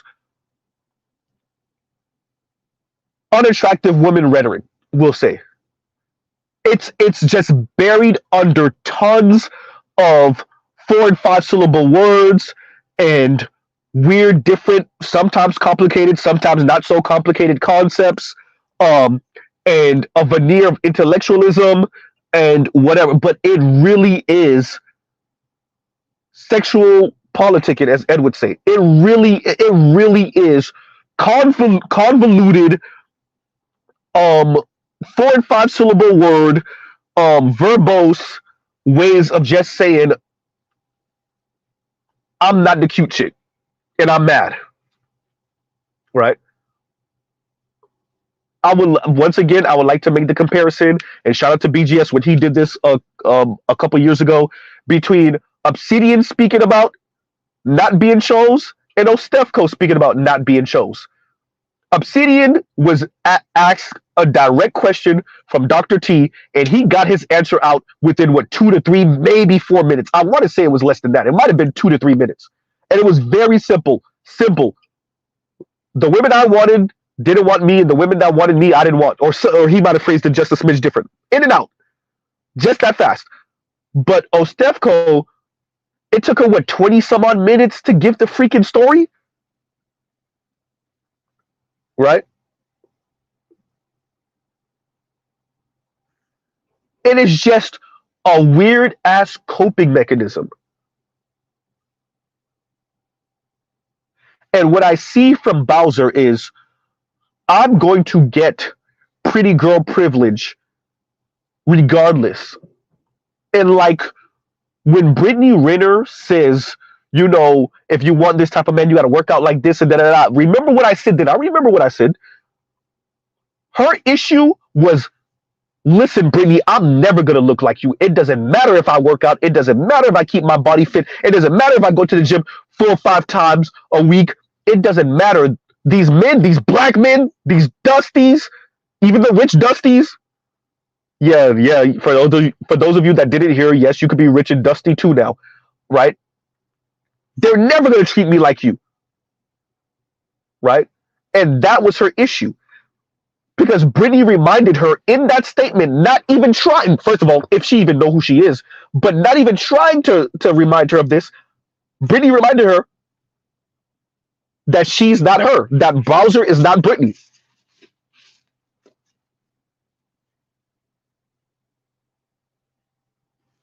I'm just saying, Telescope. You might be right. You might be right. Right? And Trail says Dusty Rich. Right? And it really is. And that's why I said to y'all, Ostefko was the one woman that said it. She just straight up said it. Right? She's the, even though it took her forever to get to the point on certain videos, she's the one that said it. Chrissy didn't say it. She said, "Oh, pretty, not pretty privilege, colorism and not texturism and featureism." She didn't say it. Paris didn't say it. Yanni didn't say it, and Yanni's not ugly. Weird. She says some weird stuff. She's just just extra average around the way chick. And when I say extra average, I'm not even talking about her looks necessarily. That's up for y'all to decide. I'm saying the way she comport herself is literally standard issue black woman. Yanni got to be the most standard issue black woman ever. Particularly of her age cohort. That's why she got so many subscribers, because she literally is them. They are her and she is them. Right?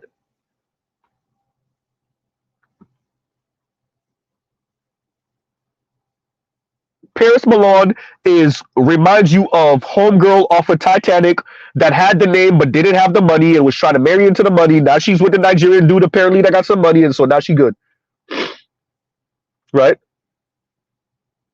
Ishmael says she's socially awkward as hell though. Ishmael, let me say it again. Maybe now you'll catch what I'm saying. She is them and they are her. I'm not saying you're wrong. I'm saying think about what I just said. Right? I'm actually saying you're right. It only further proves my point on why Yanni has so many subscribers. I said she is them and they are her. Right?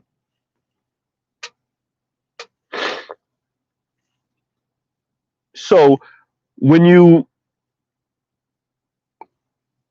look at these women, and time back to what I was saying with Game Changer, and I'm going to tie back to the topic at hand. The black ideological battle between black men and black women. Oh, Z, you're going to boil it down to this light ass shit? Yep.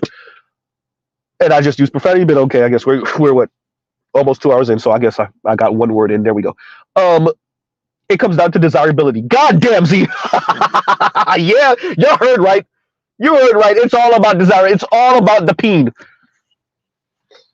It's all about the 13-inch big veiny peen that belongs to the 6'3", 4 tall LeBron James built sharp ass tape line after the hair surgery. Don't y'all act like LeBron James didn't have no goddamn hair surgery.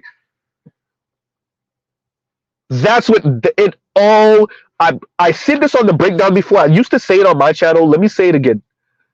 This is really, y'all, Mr. Z, you about to say it. I'm about to say it.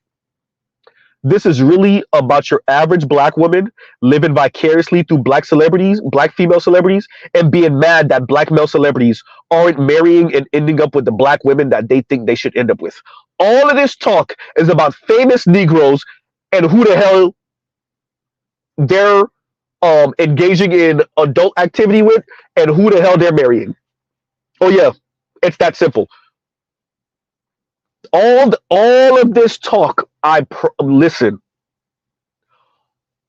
All of this talk from your intellectuals to your black technocrats to your black talking heads to your black female and male tastemakers. All of this is about the Negroes with some money and who they date, who they marry, and who they have sex with. Thank you, Vincent. It's about representation. LeBron should have been married to Gabby Sidibe.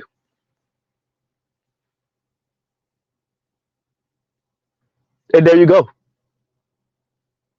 Right? It's that simple. There you go. Steph Curry should have been married to Lizzo. Right? It's that simple. John Jones should have been married to what's her face again? It's right there too. God damn, I just said her name the other day. The sister that's married to the other black woman right now. God damn, I just said Niecy Nash. There we go. Niecy Nash.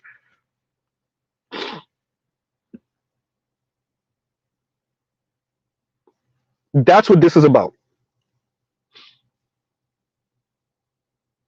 All this talk, look, game changer. Hey, we might have our disagreements. We might come at this at different angles, but game changer is 100% right about this being just some weird, backwards, convoluted desirability talking points. And like Ed says, sexual politicking. That's all in it. All of this is about sexual politicking. It's black women feeling slighted by white men and famous and rich black men. And all they're going to do is beat up on everyone because the maybe not so attractive black women aren't being chose. It really is 8-hour women. It's 8-hour women to white women, it's 8-hour women to white men, and it's 8-hour women to black men.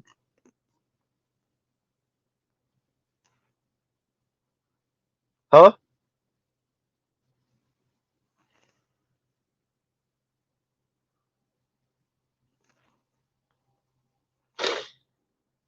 That's what this is about.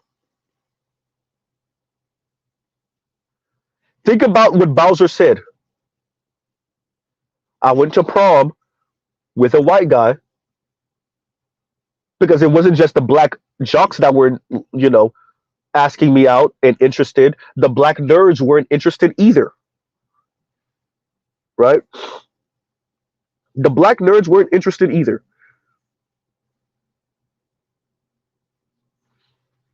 Huh. Now you understand why she had an issue with Brittany Renner. Now you understand why she so overemphasizes class. It doesn't matter if they're prettier than me. Look at where I am. Look at the space I occupy. I'm more than made up for it. You know what's the biggest punch in the gut is when you walk in with your tiara on that says Harvard and you have the Harvard #1 foam figure on, and black people say, "Oh, that's cool," and then Brittany Renner walks in and everybody's like, "God damn!" Huh? Y'all think that bothers the Square brothers that went to school and did all the right things? You think it bothers Square brothers when they did all they did and then 50 Cent walk in and all the women like, ooh? You think it bothers black men? Oh, it kills black women. It kills them inside. Oh, Stefco, you think that's just Stefco that told you that? It was her birthday. She walked in before her homegirl. Not a single head turned. Her homegirl walked in and all the heads turned. And she died a little bit inside. You think it's just her? All of these women feel like that. Not just the black ones, the white ones too. You trying to tell me I went to school, I got my education, I occupied these spaces, da-da-da. And everything I accomplish, the men,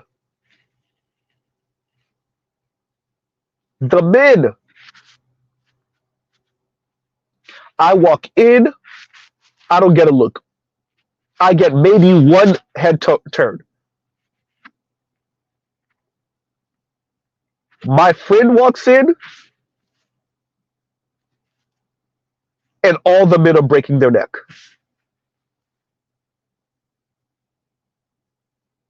Huh? And the difference between men and women is men know that we can overcome that with some money, some swag, a personality, good sex. When the club let out and she see the valet pull up in your 7 Series or your Benz or your,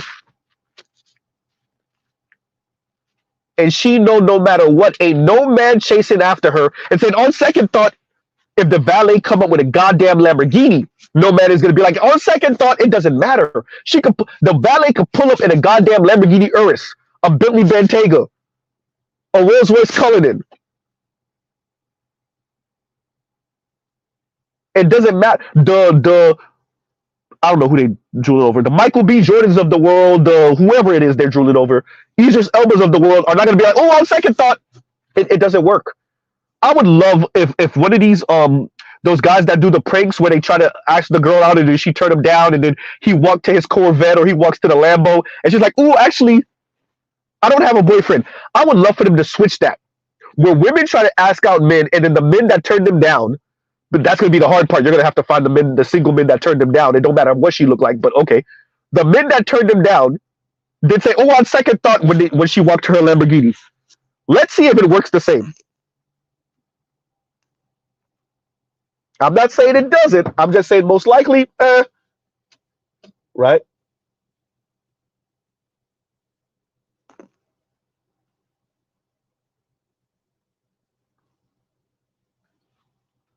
Right?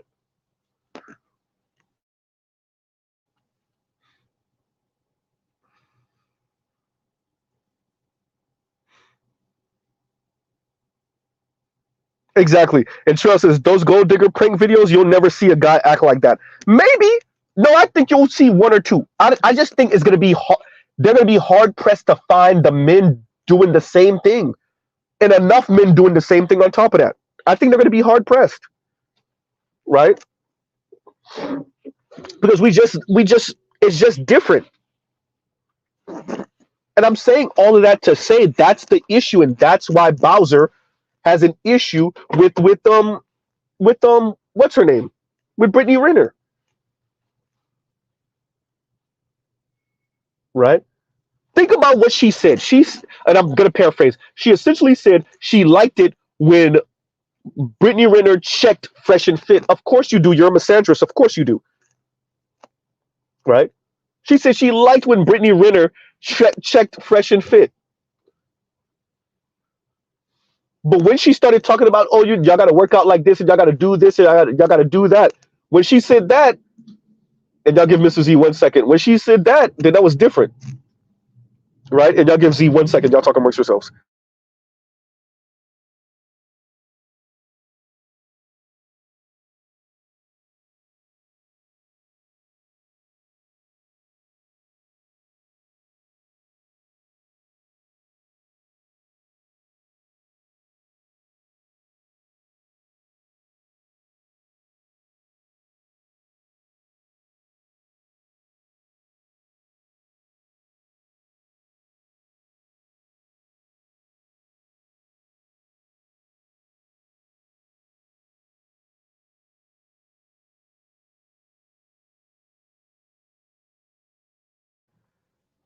And we're back, right? So, yeah, no, I think she really has an issue with that because, as I said, she mentioned how much she liked watching Brittany Renner tear into Fresh and Fit. And remember, we're not. Mr. Z is not a fan of Fresh and Fit. I already told y'all them dudes are not from Dade, and I don't really ride with them like that, right? Recall, right? So, and it's by the way, my issues with them is not that they're not from Dade County. And my issues with them are more ideological and rhetorical. Yeah, because I think they represent far more white manosphere talking points than black manosphere talking points. And there is a difference, right?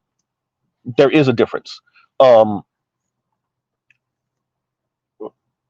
So continuing, yeah. So So watching her say that just lets you know where she is. She's not about resolving this. I already said that to y'all. The Bowsers of the world are not about resolving this. Whatever issues black men and black women have, I don't ever really see it going away. But I do think we could get to a level of some type of cooperation. And when you listen to Bowser talk, she's like, no, screw that. We gotta stay in this forever. We gotta stand this ground forever. Right? Train tracks, train tracks, train tracks. Right? And that does mean so that explains some of the ideological difference. By the way, if I didn't say it clearly and blatantly enough before, much of the ideological issues exist because of pretty girl privilege. Who are black men choosing? Who are black men of means, better yet, choosing? Right? Who are white men choosing? Who are white men of means choosing?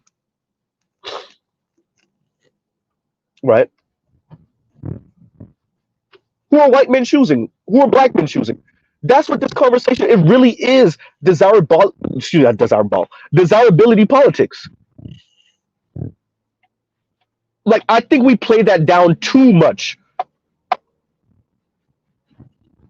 And I don't have to call you ugly or bitter. First of all, it's very clear that you're bitter. Accomplishments or not. It's very clear. That's why you throw that in our faces all the time. Right? If y'all recall how she responded to the passport bros thing, but we're not even playing the same game. And that's her way of saying those women are not on my level. Those women overseas are not on my level. We're not even playing the same game. Was you playing the game to be Oprah? You're not as talented as her. Uh-oh. You're not as talented as her, and you live in a different era. Black men are not going to let you get there. I said it the way I meant it. Huh? Black men are not going to let you get there. You were born in the wrong generation. You're not going to get to where she is. What you thought? We're not playing the same game. You think you're going to get a television show? You're going to be a billionaire? Let's see.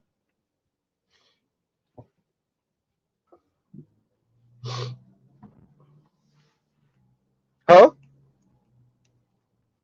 And it wouldn't make sense, right? You think women like you are the heir to her ideology.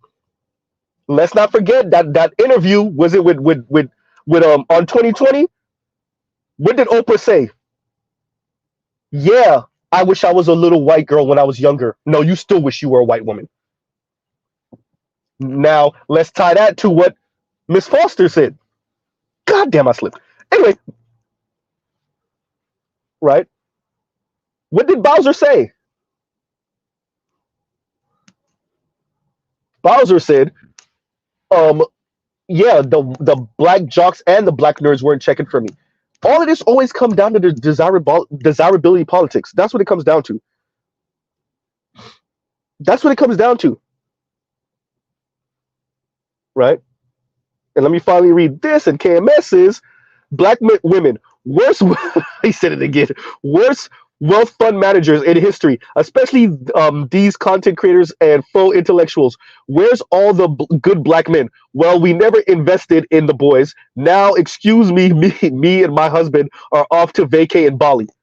I mean, I think she went to Cabo with her man a few months ago, right? Either Cabo, one of them, Bali, yeah, something like that. A few months ago, right? Right before the continuation of her and the brother Obsidian go continuing their feud, right?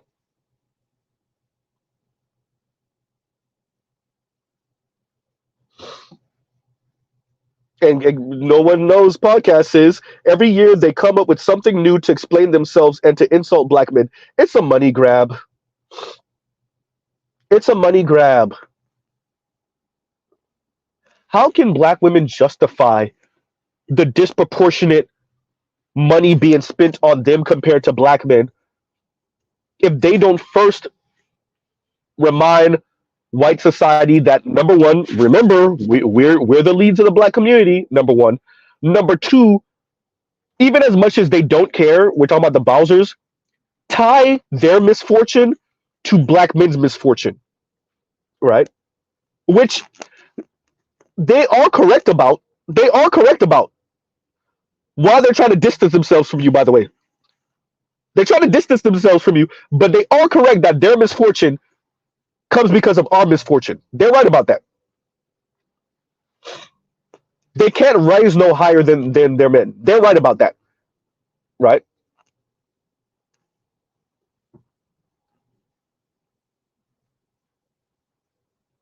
Then they turn around and emphasize, right, that they're the intellectual class, they're the accomplished class, they're doing better.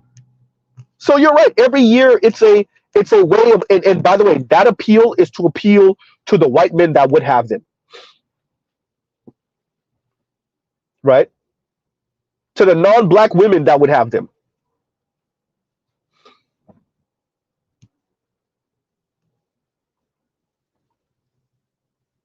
Because they think you could get a sympathy relationship. No, you could get sympathy peen.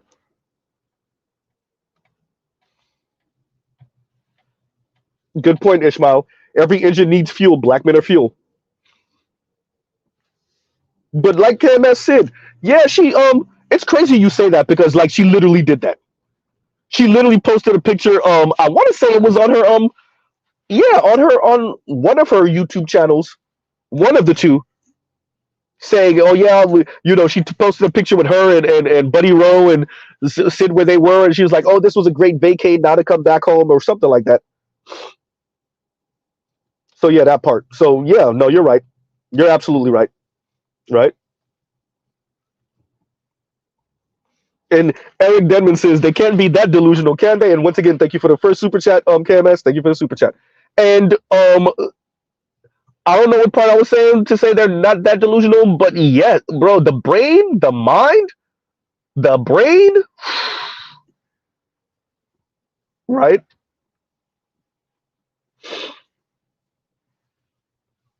And no one knows, says, I bet she paid for it too. I don't know. I think he's doing well financially also.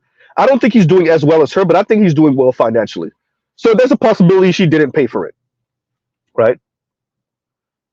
There's a possibility that she didn't pay for it. Not saying that she didn't pay for it, but I'm saying there's a possibility that she did not. Because yeah, I think he's doing okay financially also. I don't think he earns as much as her, but I think he's doing pretty well financially. At least from the way she frames their relationship. So not saying you're wrong, but saying there's a possibility that he paid, or they might have went like that 60-40, 70-30 type thing where he paid for all of this stuff and she paid for a little bit over here, and yeah. Possibly. Right? Yeah. But yeah, no, Eric, yeah, no, they can definitely, the mind in general, yes. The mind in general, you can be that delusional. You can definitely be that delusional. Right? And let's be very clear, like, to give black women some space just a little bit. Our society pushes us to buy into concepts and ideas that may not necessarily be the best for us in general, right?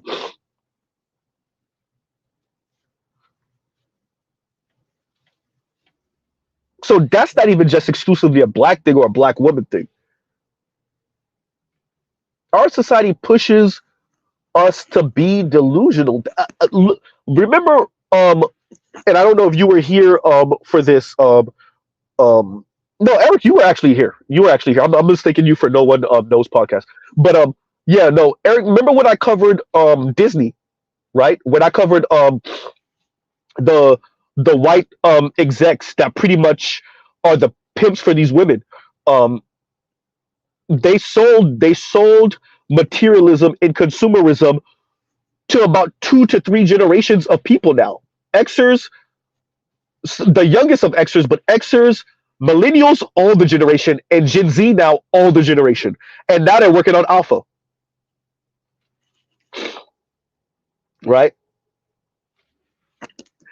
They sold materialism and consumerism, but they sold it in a way where it just seemed as solidly middle class, not upper middle class, not rich, not elite. They were selling upper middle class as just middle class. Now, you work with your children, you do, you live life, you're a good dad, your wife is a good mom, but your child does watch television and they do play video games and they do, they interact in, this whole we're in the world but we're not of the world, right? I hear y'all Christians, but yeah, that sounds nice. But what ends up happening? Your daughter is watching television and she's watching upper middle class get portrayed as middle class. She's watching the commercials and she's watching the TV show, and the TV show is a commercial also. The TV show is selling not only products but ideas.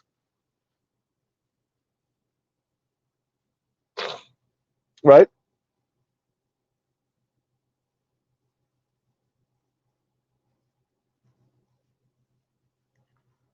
So I would argue that is much of the reason why people are your TV shows, your movies are selling delusion. They're selling delusion. They're selling products. They're selling ideas. They're selling materialism and consumerism.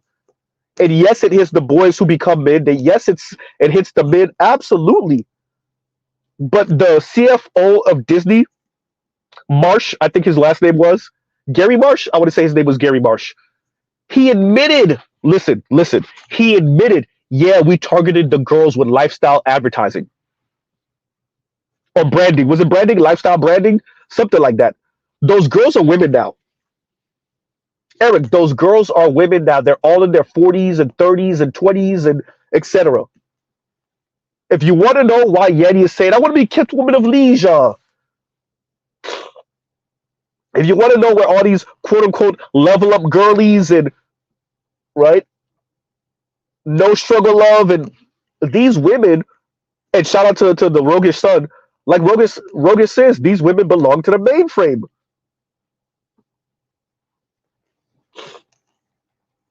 Elite white men are able to control this system by manipulating the women. And the women think that when we say that, we're being sexist. When the CFO literally said on Disney, and by the way, if you want to see what I'm talking about, watch, type in Wisecrack Malcolm in the Middle and watch that segment. And I think that video is like 20 minutes long or something like that. But somewhere in the middle, it's going to speak about commercials and advertising and selling to kids and how a lot of the laws that prohibited selling, to children directly, or advertising to children directly, better yet, a lot of those got repealed in the 80s.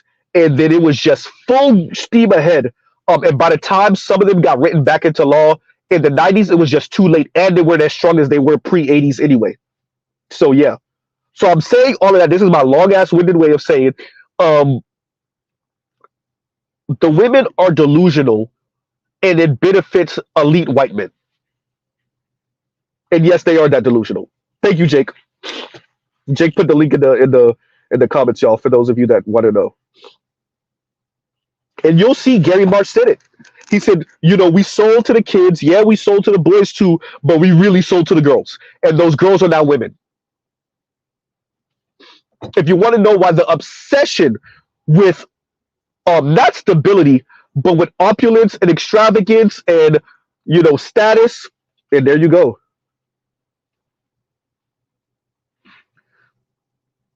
And this is how elite, rich white men rig the game in their favor. They rig the game in their favor in the dating market because they're the dudes with the money. Their sons are going to be the dudes with the money, so they get to pick and choose and have sex and have relationships and have families with whichever women they want because, hey, I primed you to be with men like me anyway.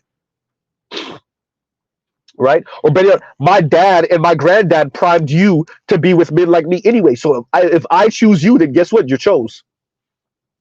So that's number one. But number two, it also keeps the women from ending up with normal and average men and then maybe becoming more than normal and average because those women said, I don't want to be with normal and average. If I can't have that up there, then I don't want anything. And if I have to end up with you, then I'm settling. And if I have to settle, quote unquote, settle, then here comes the temper tantrum and here comes the attitude and here comes, right? And that's why we come in and say, yeah, then I would rather be single, or I would rather do passport bros, or I would rather do SYSBM than be with an ornery, angry, delusional, mean chick that's mad because I'm not her quote unquote first choice. Right?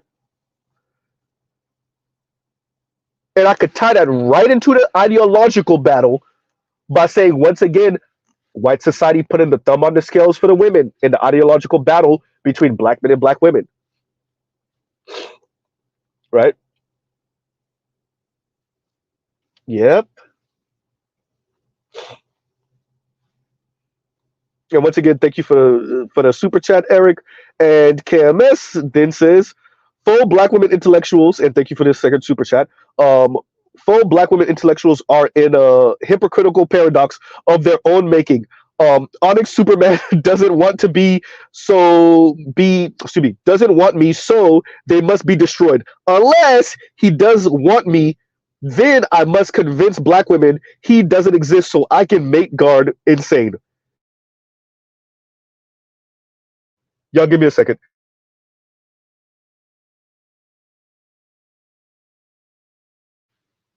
And KMS, I agree. I agree. But doesn't that go to what Ed says, sexual politicking, and what Game Changer talks about all the time? They're right. They're right. Okay, KMS, you're right here too. They're right.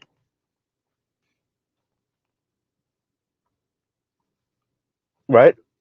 Think about Whoopi Goldberg. Think about the men that she's been with. Think about Oprah. Think about what she said, how she wanted to be a little white girl when she was younger. You still want to be a white woman.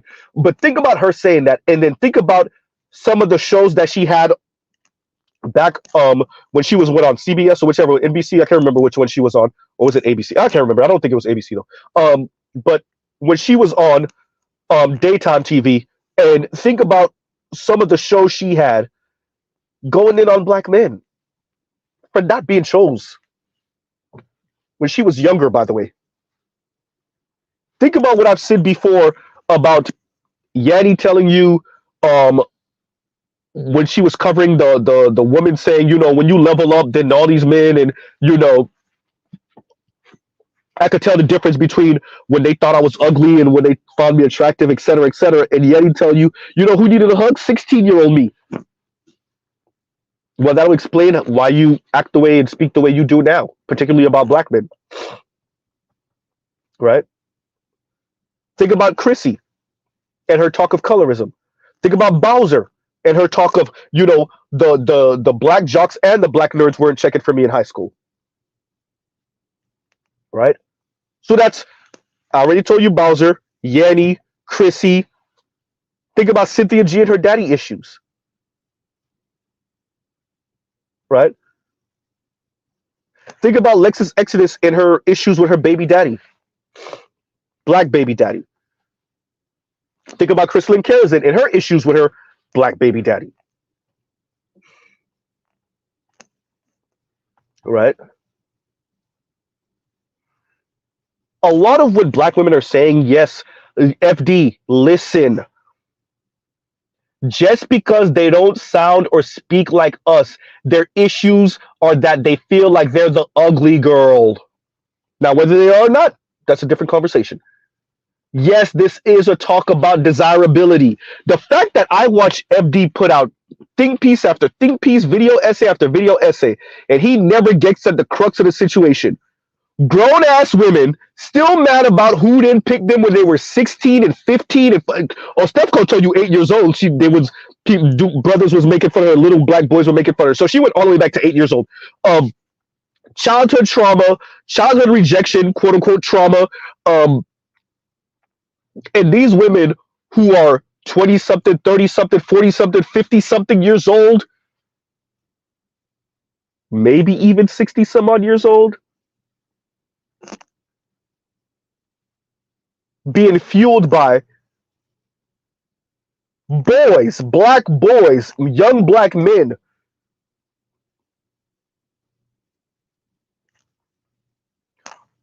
who did not find them physically appealing 10 and 20 and 30 and maybe even 40 years ago.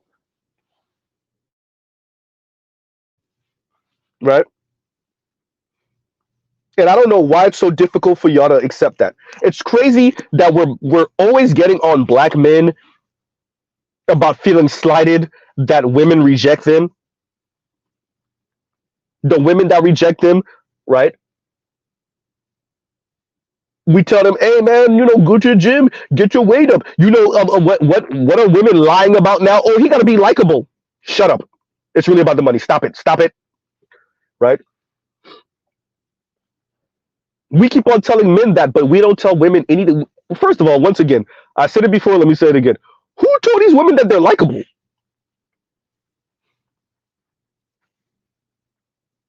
Right? We don't know Bowser in real life. We don't. She could be a swell in real life. I doubt it, but she could be pleasant in real life. We don't know Yanni in real life. She could be a kick-ass, good woman, nice, funny woman in real life. I doubt it. We don't know Chrissy in real life. Oh boy, right? We don't know Paris in real life. Cynthia G in real life. They could be perfectly normal, well-adjusted people in real life, but their internet persona, oh boy.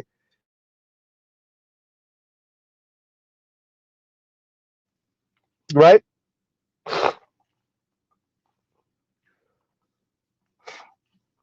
These people could be perfect, well-adjusted, good, kind people in real life. Their internet persona, oh boy. Right? So, these are the people that we're told we need to be likable for, when really these people, see, the difference is, and maybe it's a similarity, but y'all just are not interpreting what the women are saying. The women are telling you that the issue is desirability politics, right? They're telling you that. The most blatant person, and as a matter of fact, that's one thing you got to give the divestors. That's one thing you got to give the divestors. At least they say it. This is about money, status, white men, desirability. I don't care what a black man got to say because I'm going to go get me a rich white man. At least the divestors say it. When we move away from the divestors, then at least you get, well, she was a divestor, Ostefco, right? At least Chrissy says it, right? Here's the problem. The women like Bowser, the women like Khadijah, they don't say it. Women like T Noir, well, T Noir actually, she actually kind of goes there. She does. But nappy headed hobo, all these women act like they're above it.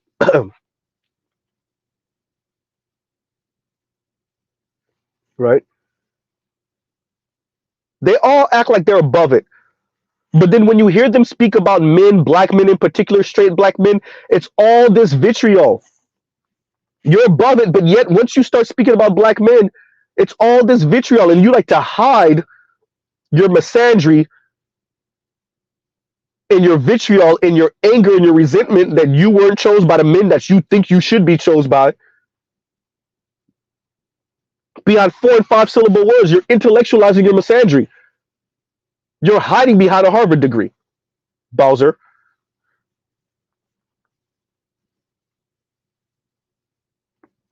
And we're told, we as black men are told to stay in our place, mind our matters, and pretend like we didn't just see you or hear you say what you just said.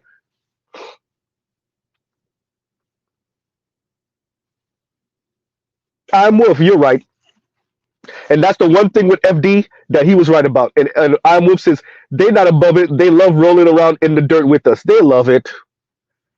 It's a little kink for them, right?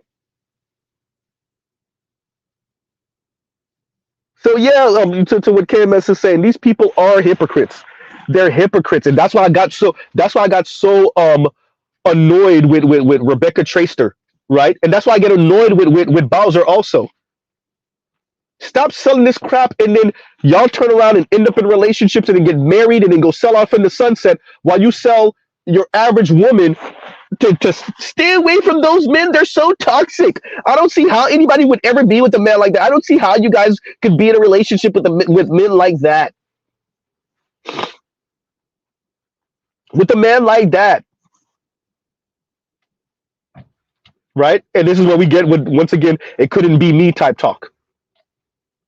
And I want y'all to understand, these, dear any woman that's listening to me now, the Bowsers of the world are perfectly okay with you being lonely with your house cat, playing with your other cat, with your Rose toy.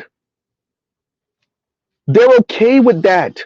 They're okay with watching you as their friend, as their associate, as their coworker, as one of their subscribers or followers, being single and miserable. I'm not saying all single people are miserable. I'm just saying a lot of you are.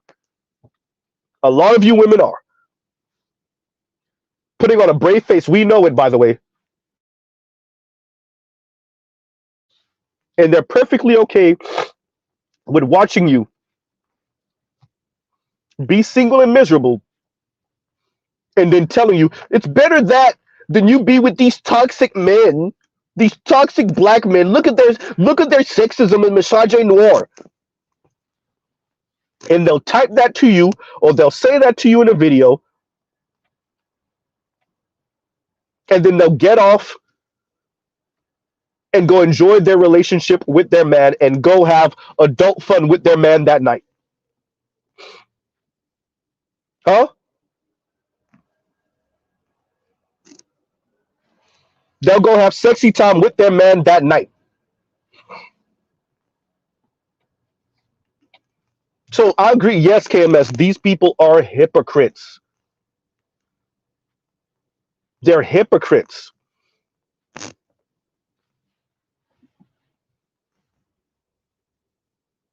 right? Especially, and the more we see, and I don't see none of them talk, bro, that lets you know, because they're running into the wall of their hypocrisy. Once we start talking about the fact that, and this is why I love throwing it in their faces. Once we start talking about the fact that college educated women and well-to-do women financially are the ones that are more likely to be married. Once we start talking like that, all the hypocrisy, especially for feminists. So you're a feminist, you're upper middle class, and you're married, and you have children in a nuclear family.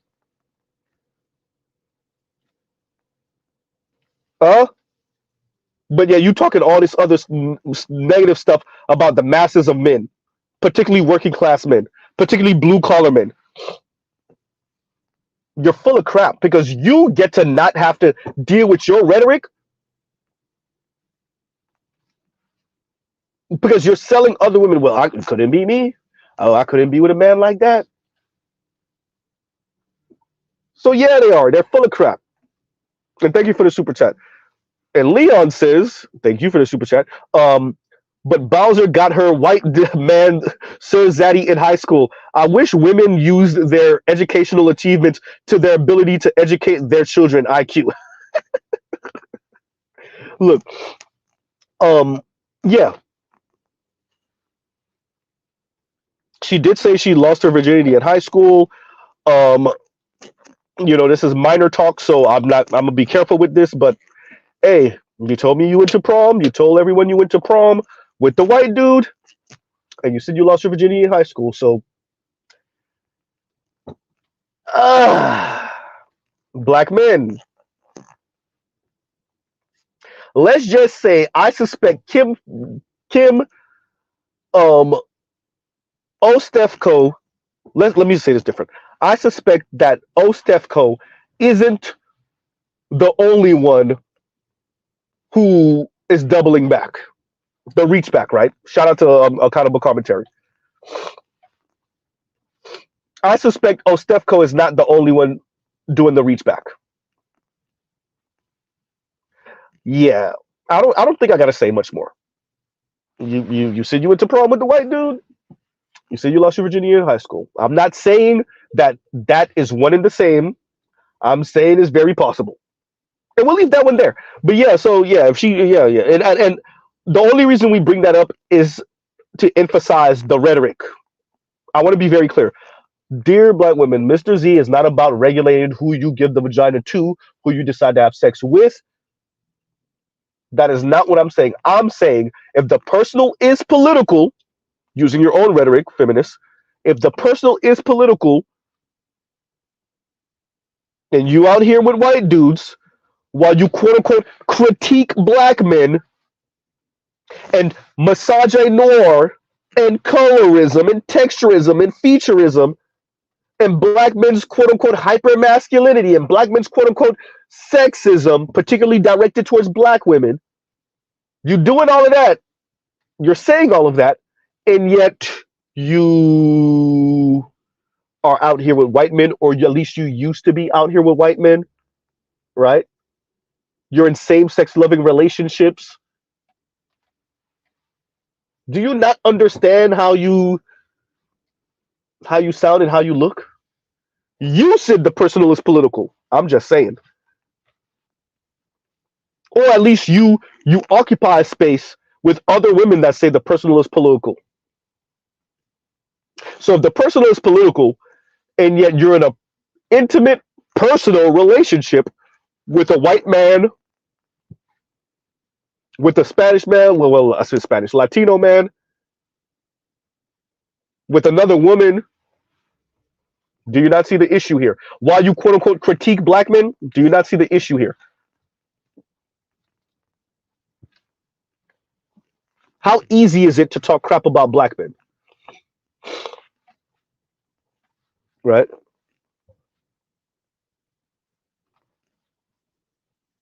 How easy is that?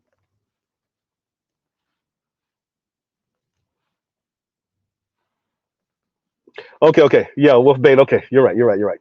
And thank you for the super chat. Leon and Tampa Bong says, summer of 1996 at a party on Martha's Vineyard Island in Massachusetts.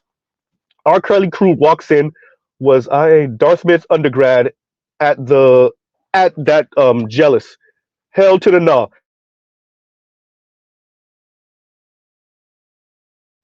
I get what you're saying. R. Kelly walks in 1996 and you're not jealous, right? But you know, I don't know how many women would be jealous if Beyonce walked into the club right now while they were in the club. I don't think I think I don't think they'll be jealous of that. I do think the jealousy comes in or the anger comes in, like Ostefco was saying, or the resentment or the why not me comes in. Like I said, Ostefco was saying, it's my birthday. I walk in, I did all of this work to look cute. And remember what she said? She did all this work to look cute and pick out an outfit and, do herself up. And then she walks in, I think she's at the bar or the restaurant. She walks in and like no one really looks. And then her homegirl walks in after her and all the heads turn. And my question to women is like, what are men supposed to do with that? With your insecurities? Right? What are men supposed like? What is a man supposed to? What are men supposed to do with that? We don't even know that you feel a certain way in the corner while you're soaking. And y'all give Z 1 second.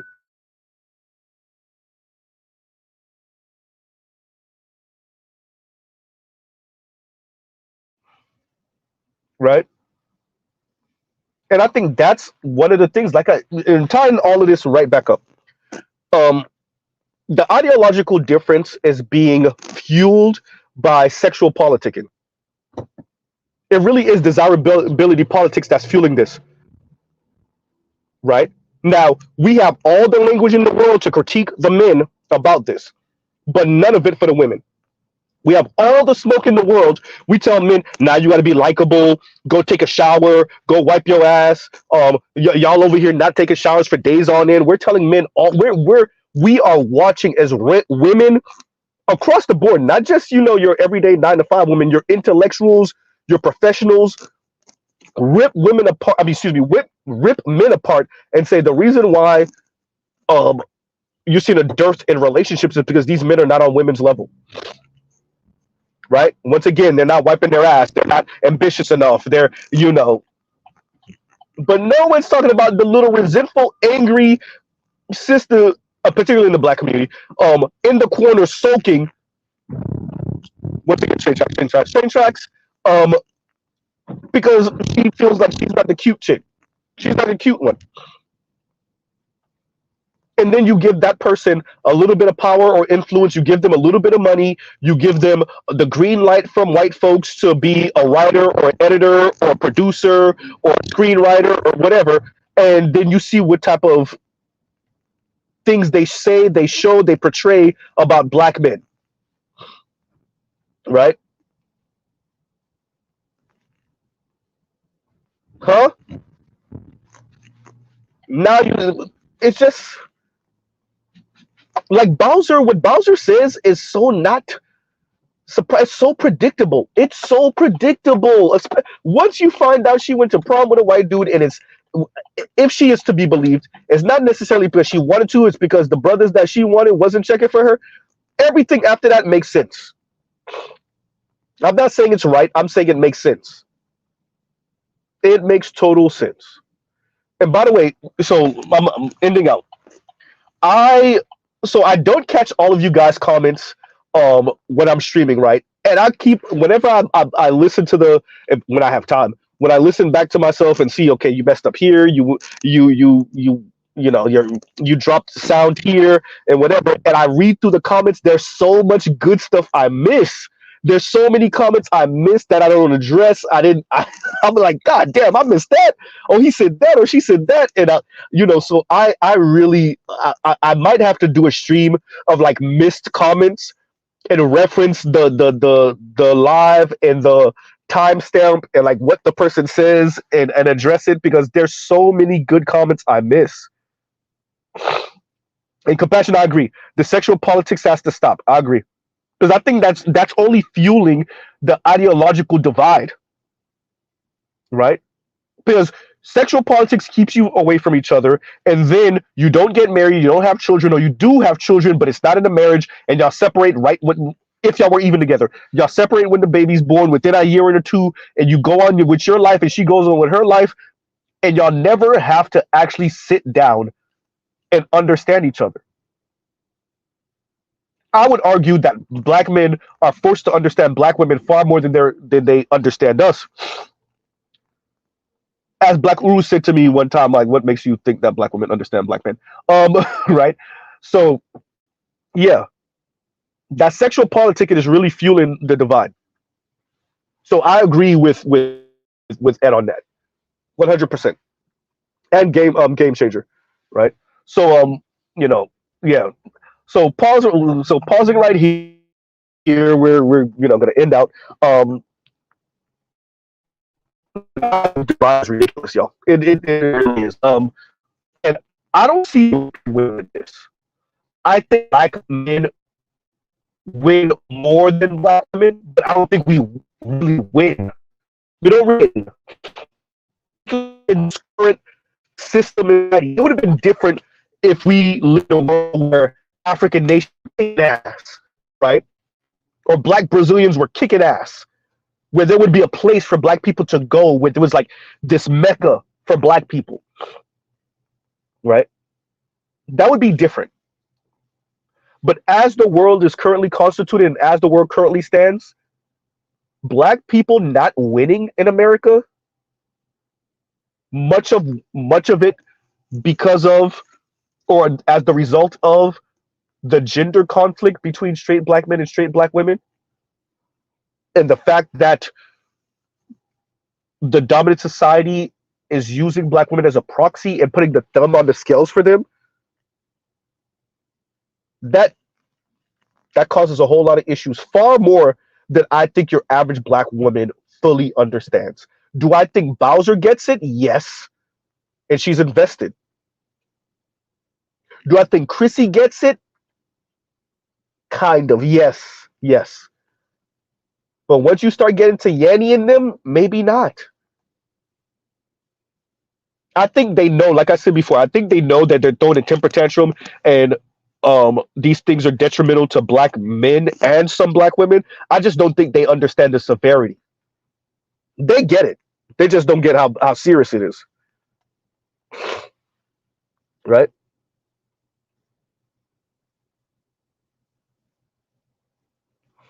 And Pablo says that's easy to say. Drop the sexual politics. But if you fundamentally don't agree on goals, values, and temperament, you can't get along long term. Here's the thing, Pablo. I think black people are gonna have to figure this out because there is no win, period. Not even for black men. Pablo, you may not have heard me say this before, but I said this before. The gender conflict in the black community, black men don't win that. Black women just lose harder. I never say black men win. I always say black women lose harder. And I agree with you that in the long term, um, if you have a real difference in ideology and temperament, right, and goals and values, it there is no way for you to stay coalescing around each other, right? To stay in this unit. I agree with that. But I think the current environment, I think white folks are going to do one last good, strong attempt at the white power thing, right? You see it with how reckless they're being with their language now. You see it with more younger and younger white folks, white dudes, and the mass deletion. We'll say, um, yeah, I think they're gonna do one final, well, hopefully just one final, but one final. We're white and we say so, and this is us. I think, yeah, and I don't think black people come out on the other end of that. Um, well, I don't think we come out on the other end of that unscathed, no matter what. But I think if we don't, if we don't form as a unit right now, I don't know. The balkanization of black people does not serve black people. It doesn't even serve black men. It just doesn't. Right? And Compassionate says, I feel for the unborn black girls of the future. They're going to pay for the sins of their mothers. I think you're right. That goes to what Dr. Thunder was saying and Dr. Ronald Neal was saying. Right?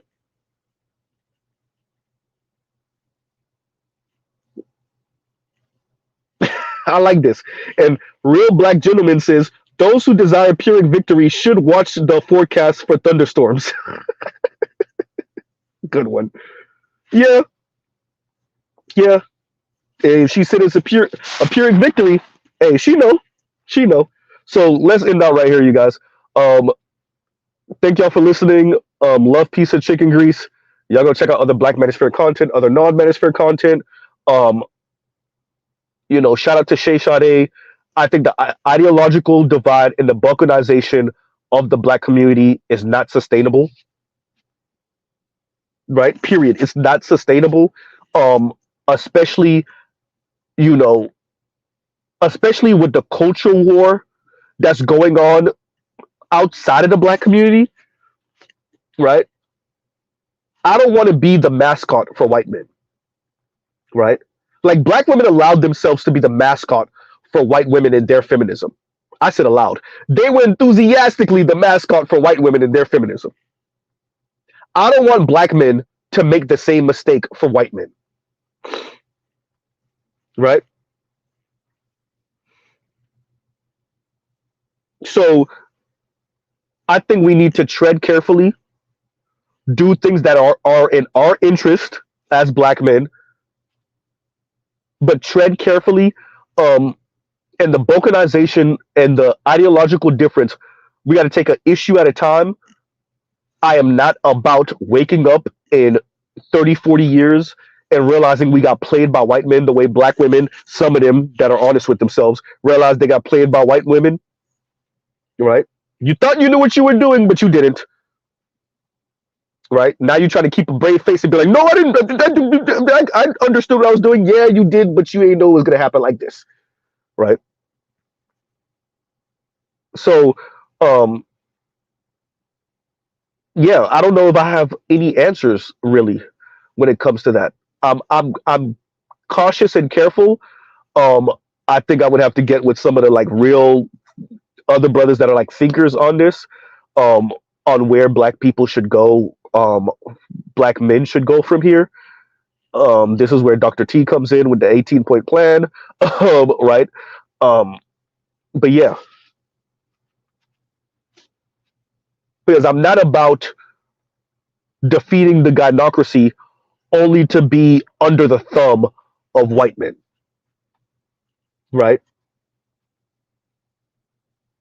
So yeah, y'all let them do their culture war thing over there.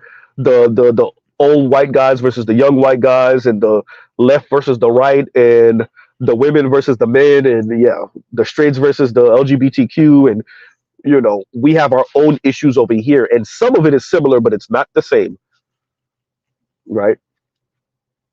So anyway, love piece of chicken grease, and y'all go check out the Roger Report, like Mr. Shook to you said. Love piece of chicken grease. Um, we'll pause right here. Love piece of chicken grease. Y'all go check out other Black Manosphere content, other non-Manosphere content, for the love of God, so we don't sound like the women, right? And y'all have a great, great rest of y'all day. Mr. Z out.